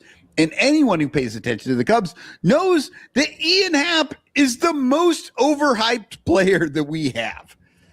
He's You might get untouchable. murdered for that, Michael. He's like untouchable in Chicago. You can't talk shit about him. Yeah, he Even is here. untouchable. And for the last 2 weeks, baseballs have been untouchable for Ian fucking Happ. Like, he has 5 hits in 54 plate appearances. Ooh. And he has struck out 24 times. 24 times. That's a 44% strikeout rate. As the 4-hitter. As the 4-hitter. He did hit 1 homer, but that's just not enough. And oddly enough, he has walked 10 times. Like, that's a lot of walks in 2 weeks, but he's your number 4 hitter, like Danny said. And a 44% strikeout rate does not overcome 10 walks doesn't overcome 44% strikeout rate. The dude is just not in the right spot in the lineup. He should not be playing there. And we know so many people would say you need to move him down. And I say move his ass up. He should be your leadoff hitter. Oh, okay. He should be your leadoff hitter because whether he's good or not, Cubs win when Ian Happ leads off. What were you going to say, Wheelo? I was just going to say, I think the last time we talked was just how bad Happ was in that series against us in the playoffs. Just not in clutch spots, correct? Or am I mistaken on my memory on that? No, the whole goddamn conversation last time you were on. We did. And it's even worse right now because he's in this fucking terrible slump where he swings at everything that's nowhere near the zone, and everything in the zone, he's just looking at it. And he is like that little leaguer who's literally trying to take a walk. He's that kid that goes out there that everyone fucking hates. The whole team is this way. Yeah, because like every kid on the Little League team gets walked except for his dumb ass who is waiting for the walk, and they just strike his ass out every fucking time. It is so annoying. Well, let's get some throws going. Throw him up, son. Throw him up. Yeah. Throw him up, son. Throw him up. I love it. I think Wheelo, this is the first time you've seen these rakes and flakes that Salato made for us. These are amazing. As soon as he did it, Sora got shut down. Yeah, it was like the last day of Sora.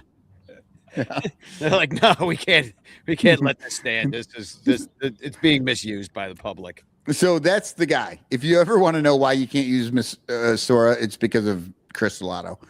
All right, this one I love it. 5 fingers and the truth, baby. It is Ben Brown this week. He's got the second most innings pitched and a 2.08 ERA over that 3-game span. He has struck out 16. He's only walked 4. He did hit 1 guy, so that's not great. He deserved it. Only 8 hits, 3 runs over 3 games, no homers for a whip of .92 and an average of 167. Ben fucking Brown, the F stands for 5-finger. Like, he's just been on. I don't know. I like this kid. I've always liked this kid, and he's really showing it right now. He was great out of the pen. He was the last guy they fucking tried to be back in the rotation, and it's working out great so far. But, it was working out great for Colin Ray, too, and then they all got exposed, and that's my fear that will happen here. It's like, it's just like third time through the order, try to make him do too much, So he's going to run into a buzzsaw eventually, but he was a highly touted prospect, so let's hope for the best. If we had a good manager, he might be able to understand how to manage that situation, but we don't, so it won't matter. And speaking of not managing guys well, in the pen, the thrower is Hobie Milner. 4 games, 5.1 innings pitched. He's given up 3 hits, no walks. He struck out 4. His whip is .56, and the average against is just 158. He has been great, and Ratface throws him as often as fucking possible. I think he's pitched in a little over half the games this season already, and it's not Eric, slowing down. Hobie was with the Brewers when Ratface was there, right? So this is like the Ratface trio, right, or duo. Yeah, we had we did have Holby. I was thinking of Shelby, who's on the IL. So I guess you've had Holby and Shelby. Yeah, Holby's the lefty, right, with the weird fucking sidearm rubber man, little Submariner he was a lefty. He was a lefty specialist that was pretty much unhittable when he was with the Brewers, and now he's just a complete fucking piece of shit at this point. That's what I'm saying. No, that's what usually. I don't know. Oh, you mean good by bad by good? Bad by us. It sounds like you don't remember him that much, so I guess. No, I do. I had to Did Ratface? It was a couple Ratface? of seasons ago because he went to another team and then he went to you, but he was fucking fantastic when he pitched for us. Did Ratface just throw his arm off? Because that's what he's probably. trying to do now. That's what it seems like. Well, that's what you love to do, is try to recreate what we're doing, but it's just like 3 years later and it's awful. well, let's talk about how awful it is and why it might be awful with this week's blower.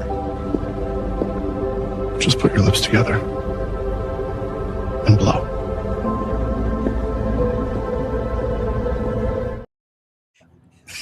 It looks like he's got the way he's walking. Looks like he's got his load in his pants.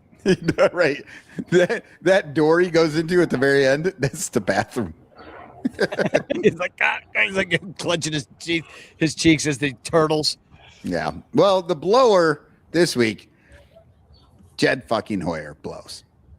All blows lead back to Jed, and after him, Ratface. These guys have no fucking idea what they're doing, and it shows. Like, we know. Like, this show, we've known for years. Jed Hoyer is fucking terrible, and that Ratface is fucking just passable. And it drives us fucking nuts. And I really hate to see across the fucking internet all these goddamn stupid people who think Jed Hoyer knows what he's doing and that Boog Sciambi is a good fucking broadcaster. Both are wrong, and both those guys need to be shot into the sun. But if we're actually talking pitchers, what is that? Yeah, are you under attack, Eric? Yeah, I'm in fucking. I'm in the Ukraine right now. I'm not gonna I think you're about to get struck by a drone right now. I've been trying to. I didn't say the air. I said it was tranquil, but not quiet. It's visually, it's checking all the boxes. But I got the same problem. I was getting into it, and then all of a sudden, I'm like, "Holy shit, we're all gonna die!" There's a fucking plane flying over because I'm over by the Burbank airport, and everybody's taking off late at night, and then there's a metal collector just loading one truck into the other fucking truck. That's like what my brain like hears when I'm reading like Cubs Twitter. Oh,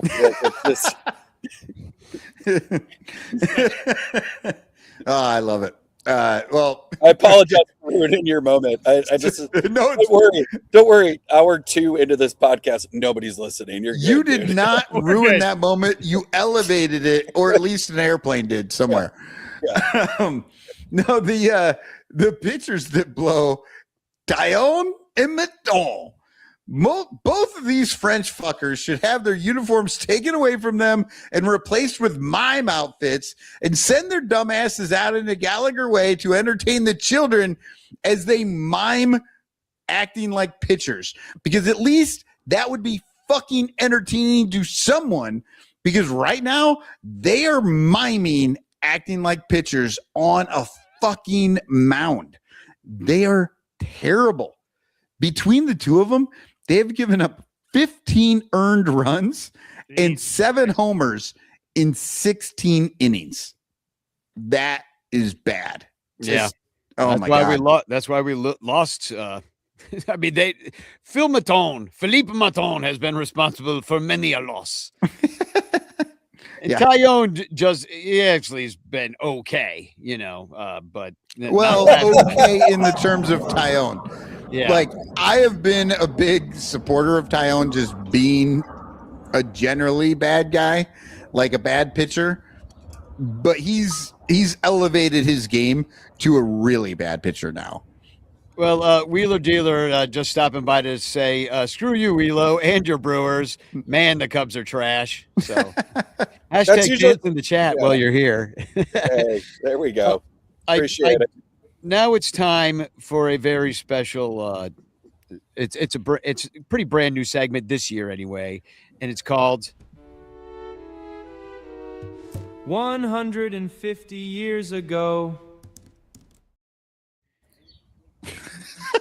150 years ago. We look at that like, what is going on? That's the whole point of it. I have so many questions.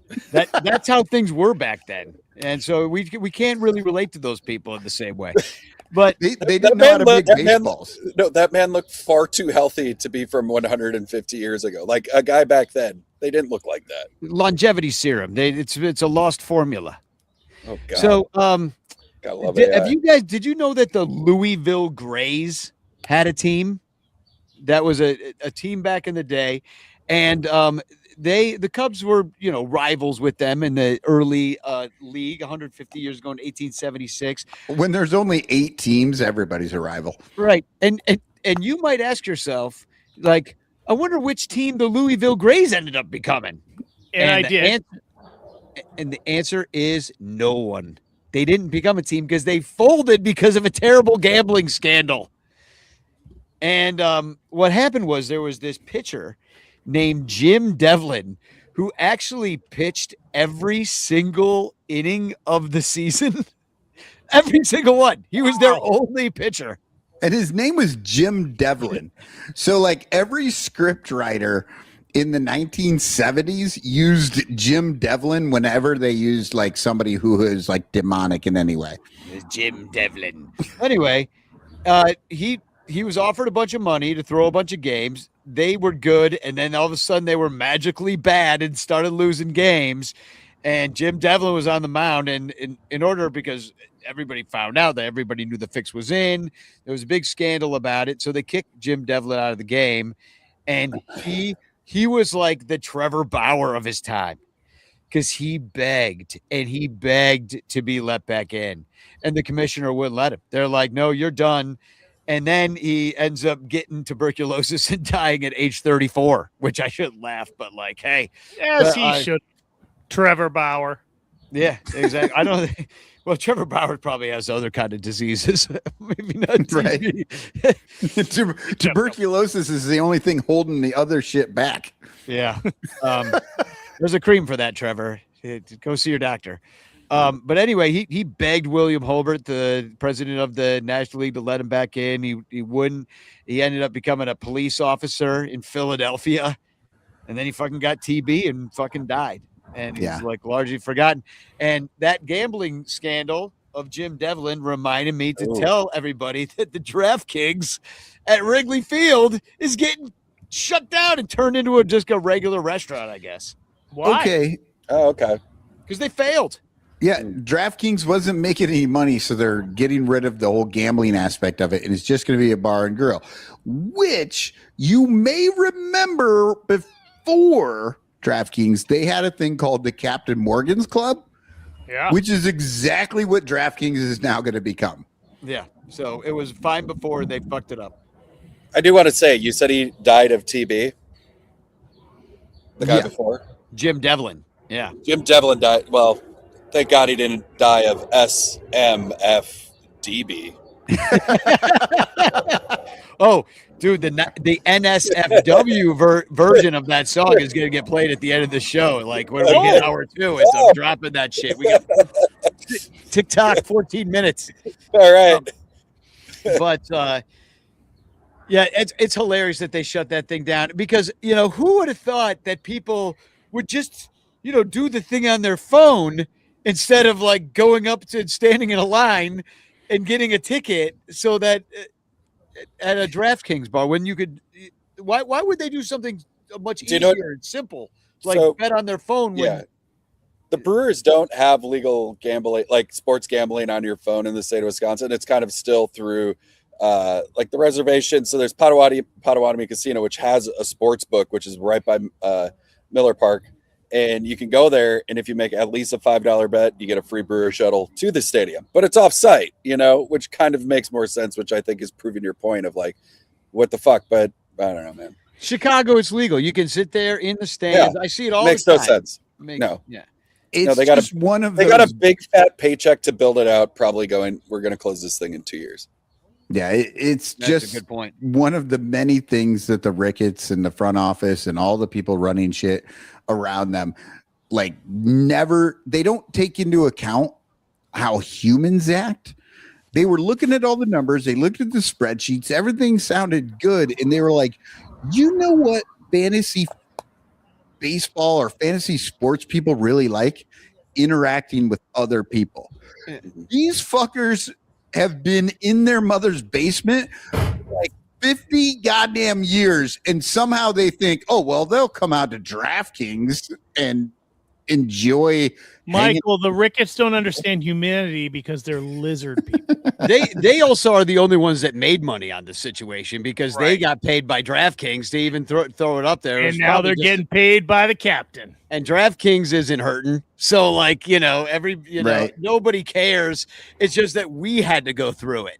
We had to go through their little exercise that nobody wanted. Obviously, because nobody went to it. I mean, that's the main thing is like that nobody's talking about. It was always fucking empty.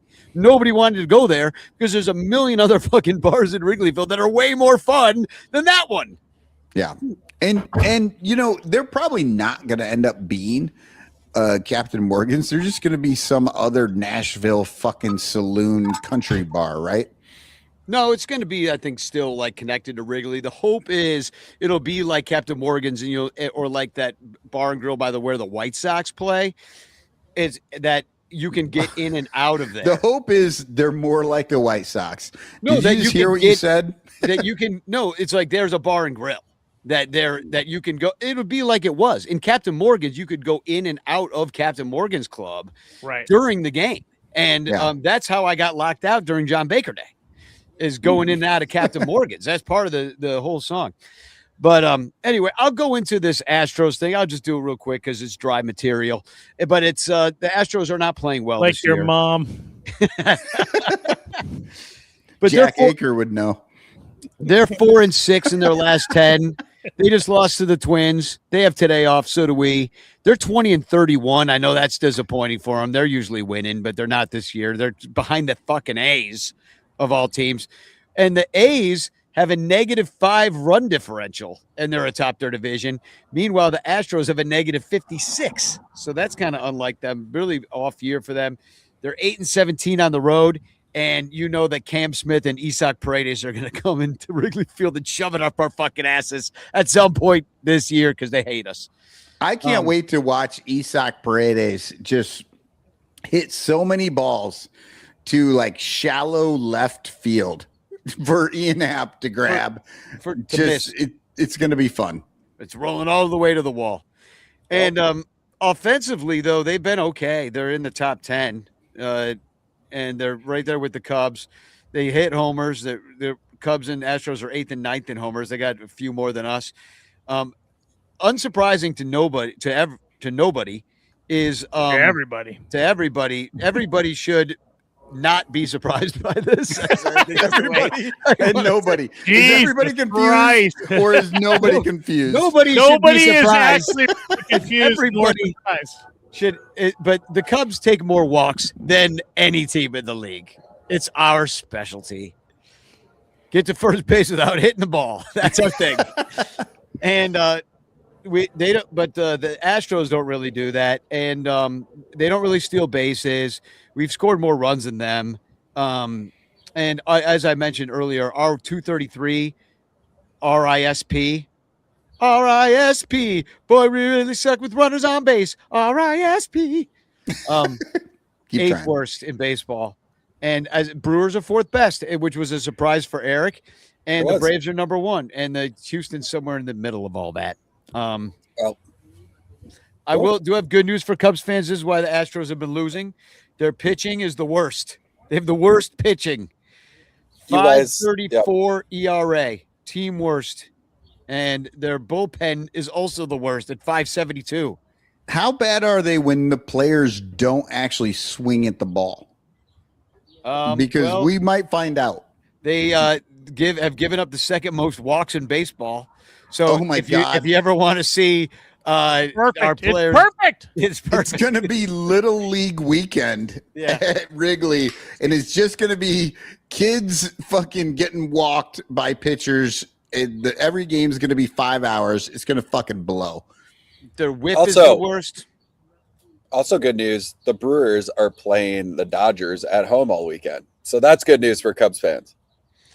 It is, except for that, I fully expect you to like take 2 or 3. We have 3 of our worst pitchers going That doesn't in matter. a row. It doesn't matter. Okay. Well, why really? I can't even give you a layup. Like, yeah, No, all right. not after what just happened. All right. No, it fucking sucks. And we all have been seeing Ohtani is now not going to play half the time or some bullshit. They're like, oh my God, Ohtani can't fucking pitch and hit, which is the whole point of Ohtani. So I don't know what they're fucking doing with him. Well, saving him for the fucking World Series is what they're doing with him. That's what they're doing. do you have any more bad stats on Houston to make you guys feel better? Is this the segment? Well, I will say this is that they're I like that one got you, dude. Yeah. The Astros stats. I don't think I caught the joke there because I'm just like I named you got any more bad stats, Danny, that make you guys feel better? Yeah, I do. And that well, then I asked. No, actually, this one makes me feel worse. Our catchers. I'm really glad we're going over this the second time. Our catchers. Nothing makes comedy like just repeating what you just said. No, you did it 3 times, Michael. Yeah. 3 times. But I do have a bad stat, but it's a bad Cub stat, in that our catchers stopped throwing guys out, and in fact, they've been throwing the ball away now. Oh, and they can't stop the ball. Yeah, and they can't. Serious, so it's on the field or two, but 19% of runners are getting thrown out now, and that's kind of towards the bottom of the league, where the Astros are doing pretty good in that respect. The other thing the Cubs are doing, errors.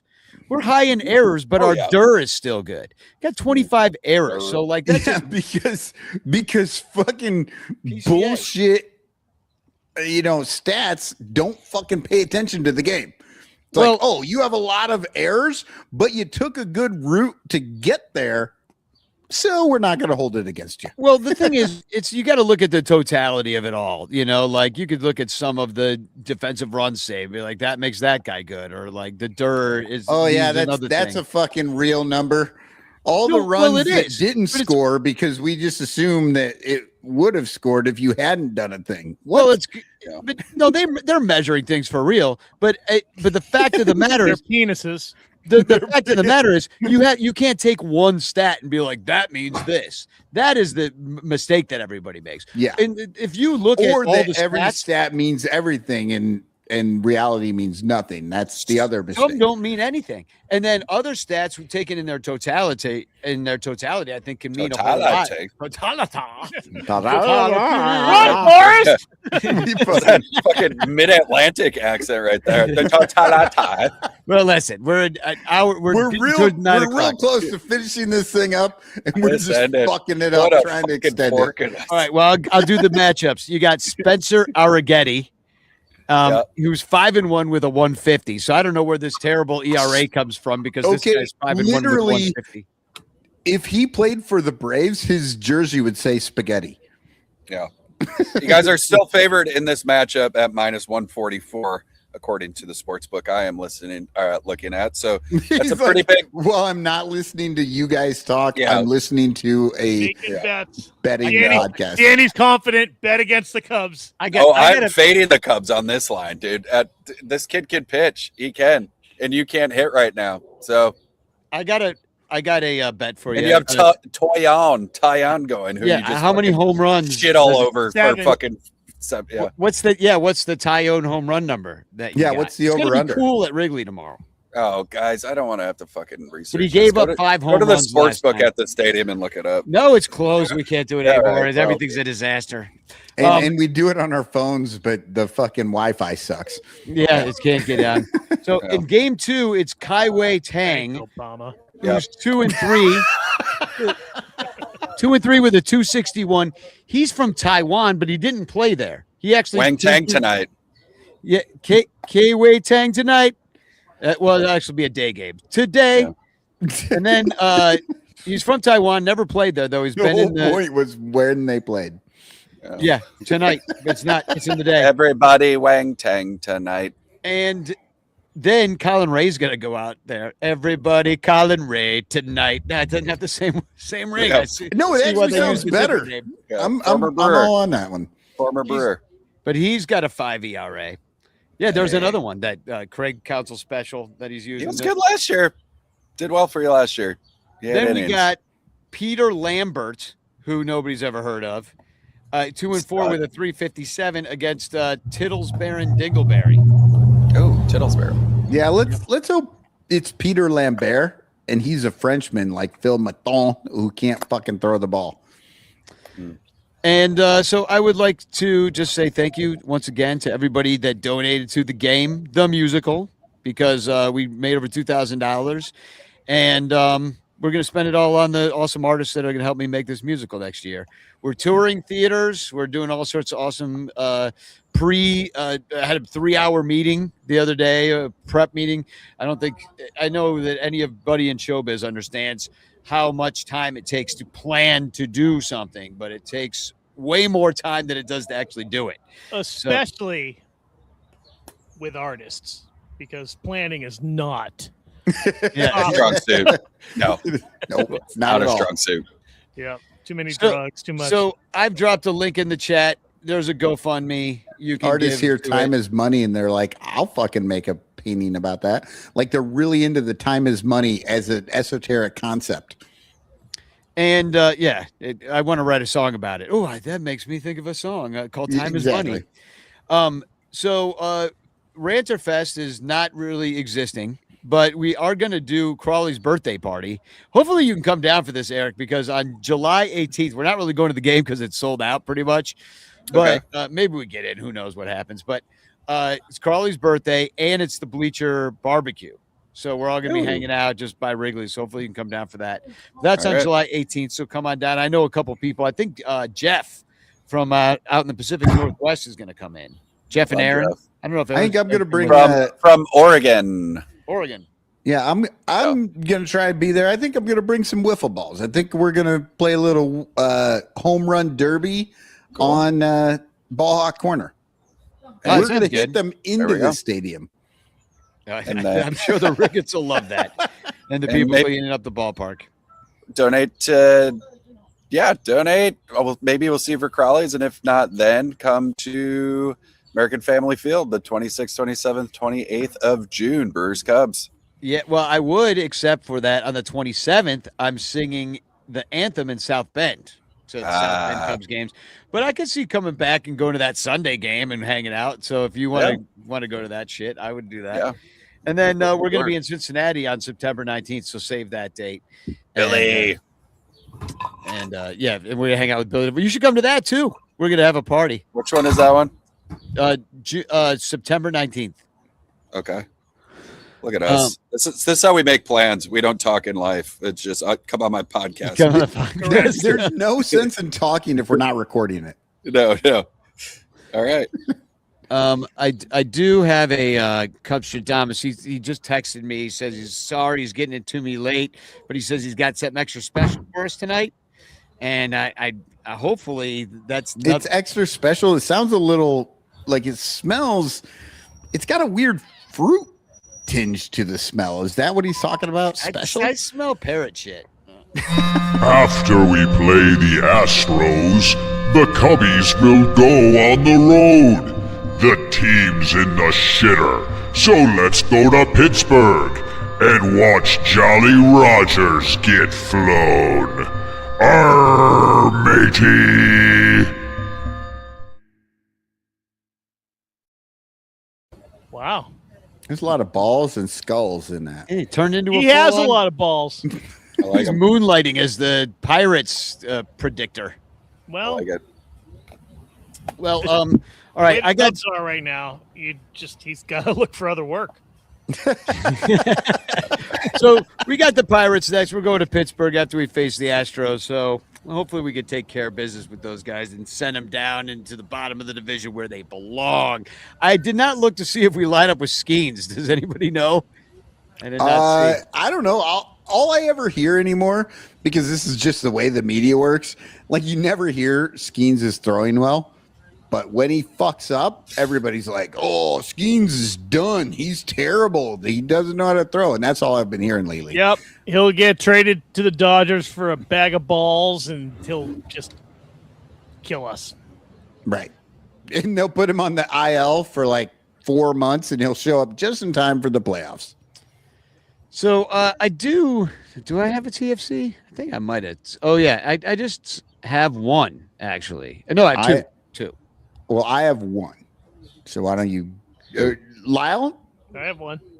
Oh, Lyle dropped one in there. Woo! I'll go first. I thought this was appropriate, but did you see that the other night at the ballpark? It was take care of your mental health hat night. So they handed out these hats. We've been waiting for these. Did you get me one? Yeah, that's it. Take care. Now, first of all, you look like a mental patient in the hat. You know what I mean? Like, it's just like. Can I please have one of those? Did you get me one, Danny? I want one so bad. No, it was a special ticket. You had to actually pay for it, which would drive me crazy having to pay for a hat this stupid, and then it would just defeat the purpose of the hat. But but this isn't even what's funny about it. I disagree.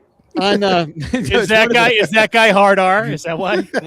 But Vicky McHenry writes in, from my son this evening, ironic. Cubs give me a hat that says take care of your mental health, and then they can't do anything meaningful with runners on. Oh, I love her. She has the pulse of the ranchers right there. Yeah. So anyway, no, I'll try to get you that hat. I'll make you your own. I'll make you a ranter version. Yeah, I love the idea that they're like, let's give away a hat. Well, no. Let's make you pay for a hat that has like a fucking book written on the front of it. Yeah. That's way too many words on a hat. You not can't snazzy. do that. Yeah, not snazzy. I'm surprised anybody would wear that.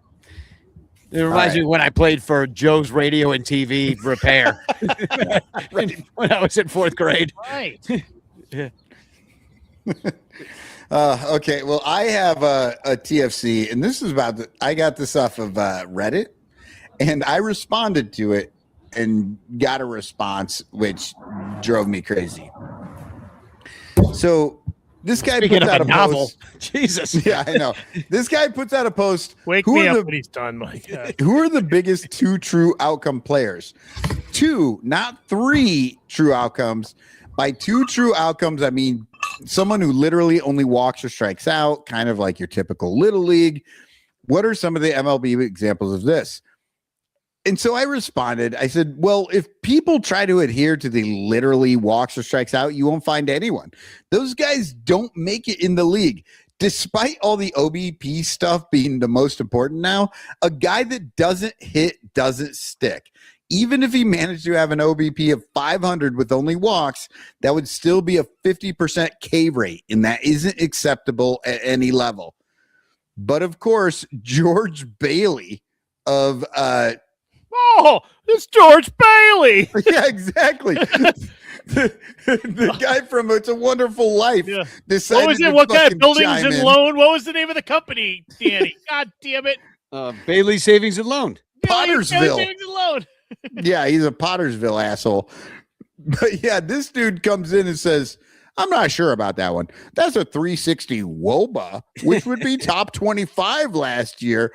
And I almost lost my fucking mind. Are you fucking kidding me that anybody would really think if you got walked 50% of the time and struck out the other 50% of the time, you would be a baseball player? These fucking stat holes. If you really walked 50% of the time, I mean, I could see that. I mean, if that was listen, that would never happen. Luck. That's luck, first of all. And Woe about to get my foot in your ass. Is what I fucking Fuck Woba. you and your woba. I don't even know what the fuck woba means. They Walks or batting average? I don't know what the fuck you're talking about, dickhead. That sounds like just something that somebody like who knows you put in there just to make you Woba on mad. your mom last night. But I hate these fucking stat holes that come up with like that would work on paper. It really probably would work on paper. But if you actually had a fucking player who struck out or walked and that's all he did, you would fucking hate him. He would be the worst player on your goddamn team. He's Ian Happ, basically. Kind of. Yeah, it's close to what Ian Happ has been doing. All right. There's Eric. He disappeared and came back. What just happened? I had to pee. He left when he saw how long mine was. Yeah, I had to pee. I had this Again, one. how long mine was. Lyle, you got one, right? Yeah. I was just going to put mine up and say, cue the song. You suck. Do you wish Cubs fans were more like her? Like, would you be hating on her so much if she was harassing an opposing player, and getting a player to get fined? Like, don't you? She's kicked out of Wrigley. I think if you get that in the face of a player, there's a good chance that she gets kicked out. Like if somebody comes down the line, like in those Bartman seats, and if you were up in a player's face and like the player got rattled by it, like you're probably booted at that point. And here's the part of it that people aren't talking about. PCA was running back on a ball, jumped, missed the ball, but smacked into that fence. Fucking just ate shit into a fence and fell down. Like that looked painful. He was and embarrassed. while he was sitting there on the ground, this woman started berating him. As So, she like, should. So he jumps up and he says something maybe he wouldn't have said in another He situation. regretted it. He regretted it. But I'll tell you what I don't regret. She got in his head. I tell you what I don't regret, and that is He wanted her to get in his head. I do not regret my participation in January 6th because now I'm going to get paid. Getting paid, baby. I stole the Cubs World Series trophy. I was like right to my my right is that podium guy. He's like right behind me. He actually got the idea to do this. Was it in from me. Hassert's office? What's that? Where was the trophy? In Hassert's office? No, I brought it all the way from Chicago. I Oh, you went and did. You stole went it out of the you Ricketts. stole it from Wrigley. I committed all sorts of crimes that night, and I'm going to get paid now. Wow. Because reparations, motherfucker. The only reparations ever. It is for the fucking January 16 asshole. Must have been January must have 16. been fun seeing Jake Arrieta there. You know, that must have been fun. Exactly. He was just there to help people pack. No, That's how Danny got the trophy. Yeah. He had to Take shut let up me in. with the trophy. he already had it. Yeah. So Danny was holding it for him while he was over in the corner doing Pilates. Just so you know, there'll be a few. If you come down to Wrigley this weekend at the end of this homestand, there's going to be a few changes around Wrigley Field because the DraftKings has now become a Spirit Halloween, and they're getting ready for the season. And That's a good one. Yeah, that's a good one. All right. All they're selling is just Cubs uniforms because we need people. They have nobody. Can you pitch? Yeah. For anyone keeping score, we did cross the 2-hour barrier about Oh, I know. I'm 7 minutes. I've Shout out to been Yumper. keeping score probably a half hour ago. No. He almost pissed his pants, people. Yeah.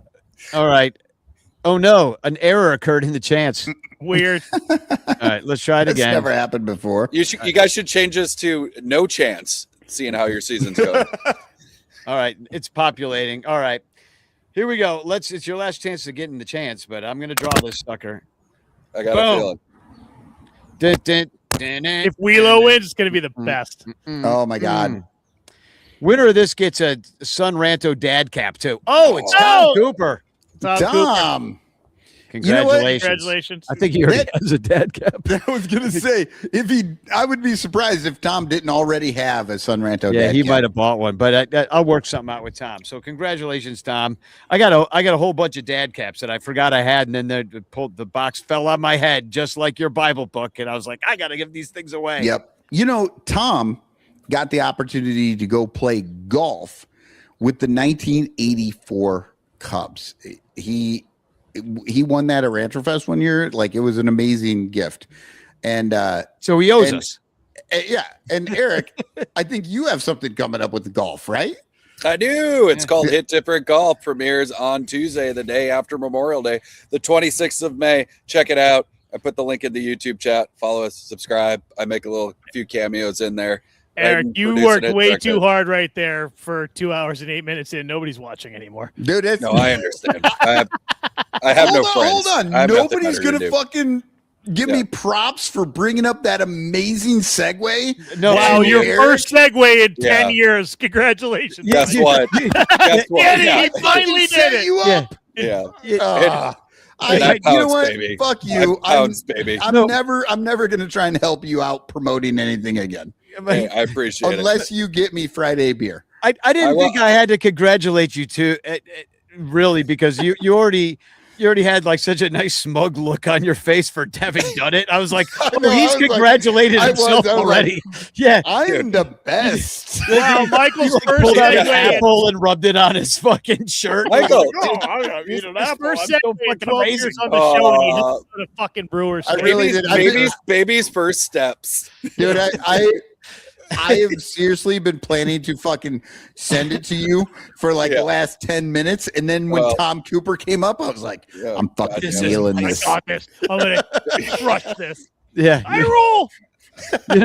You know I'm going to get you for your 50th birthday. Oh, no, you just had your 50th birthday, did you? So for your 51st.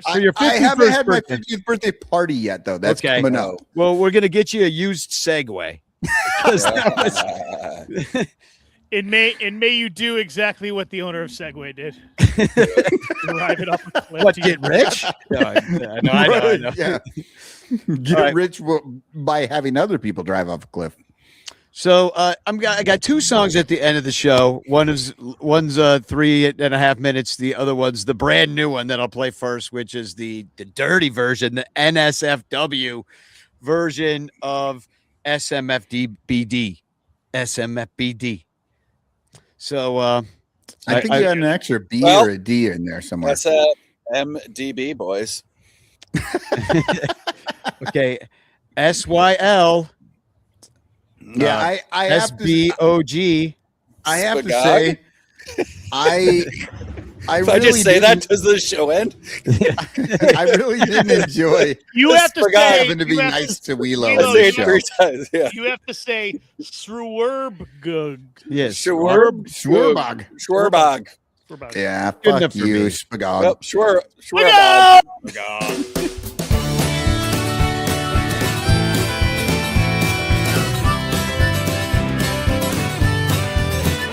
A bobblehead Saturday in the rainy month of May.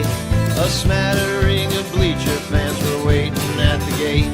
The fans began to stream to go see their favorite team.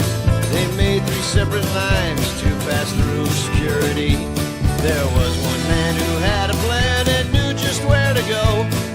Run to section 504 and down to the first row. He had come prepared for rain with a plastic poncho. He'd get revenge with his girlfriend without getting soaked. And he'd sit there in the rain for 7 hours straight. He'd sit right through the weather that had made the game delayed. With his plastic poncho on, he'd sit all afternoon long.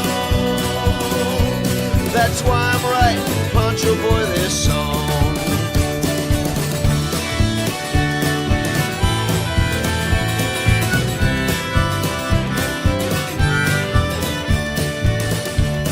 The catbag Jack was Bleacher Jeff, he'd pick the slowest line, while Poncho's line moved faster, abetting in the crime. For unbeknownst to Jeffrey, a few weeks in the past, he'd saved seats in his section, making Poncho pretty mad. listen. He claimed Jeff's customary seat in Jeff's usual section. For the tickets they both held said general admission. Revenge will be served cold and wet, no respect for tradition. And he'd sit there in the rain for 7 hours straight. He'd sit right through the weather that had made the game delayed. With his plastic poncho on, he'd sit all afternoon long. That's why I'm writing Poncho Boy this song.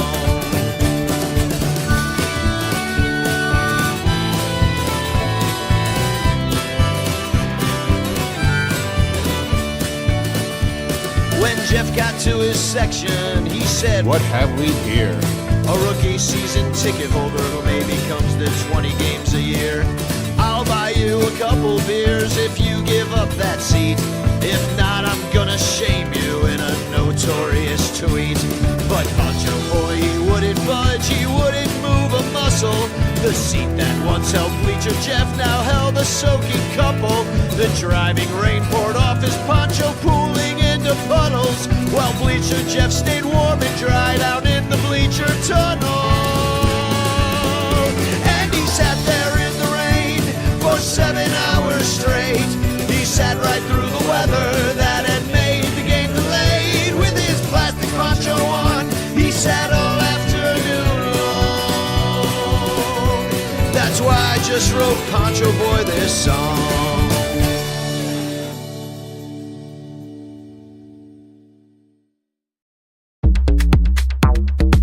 SMFTB, SMFTB, suck my fucking dick, bitch. SMFTB, SMFTB, SMFTB, suck my fucking dick, bitch.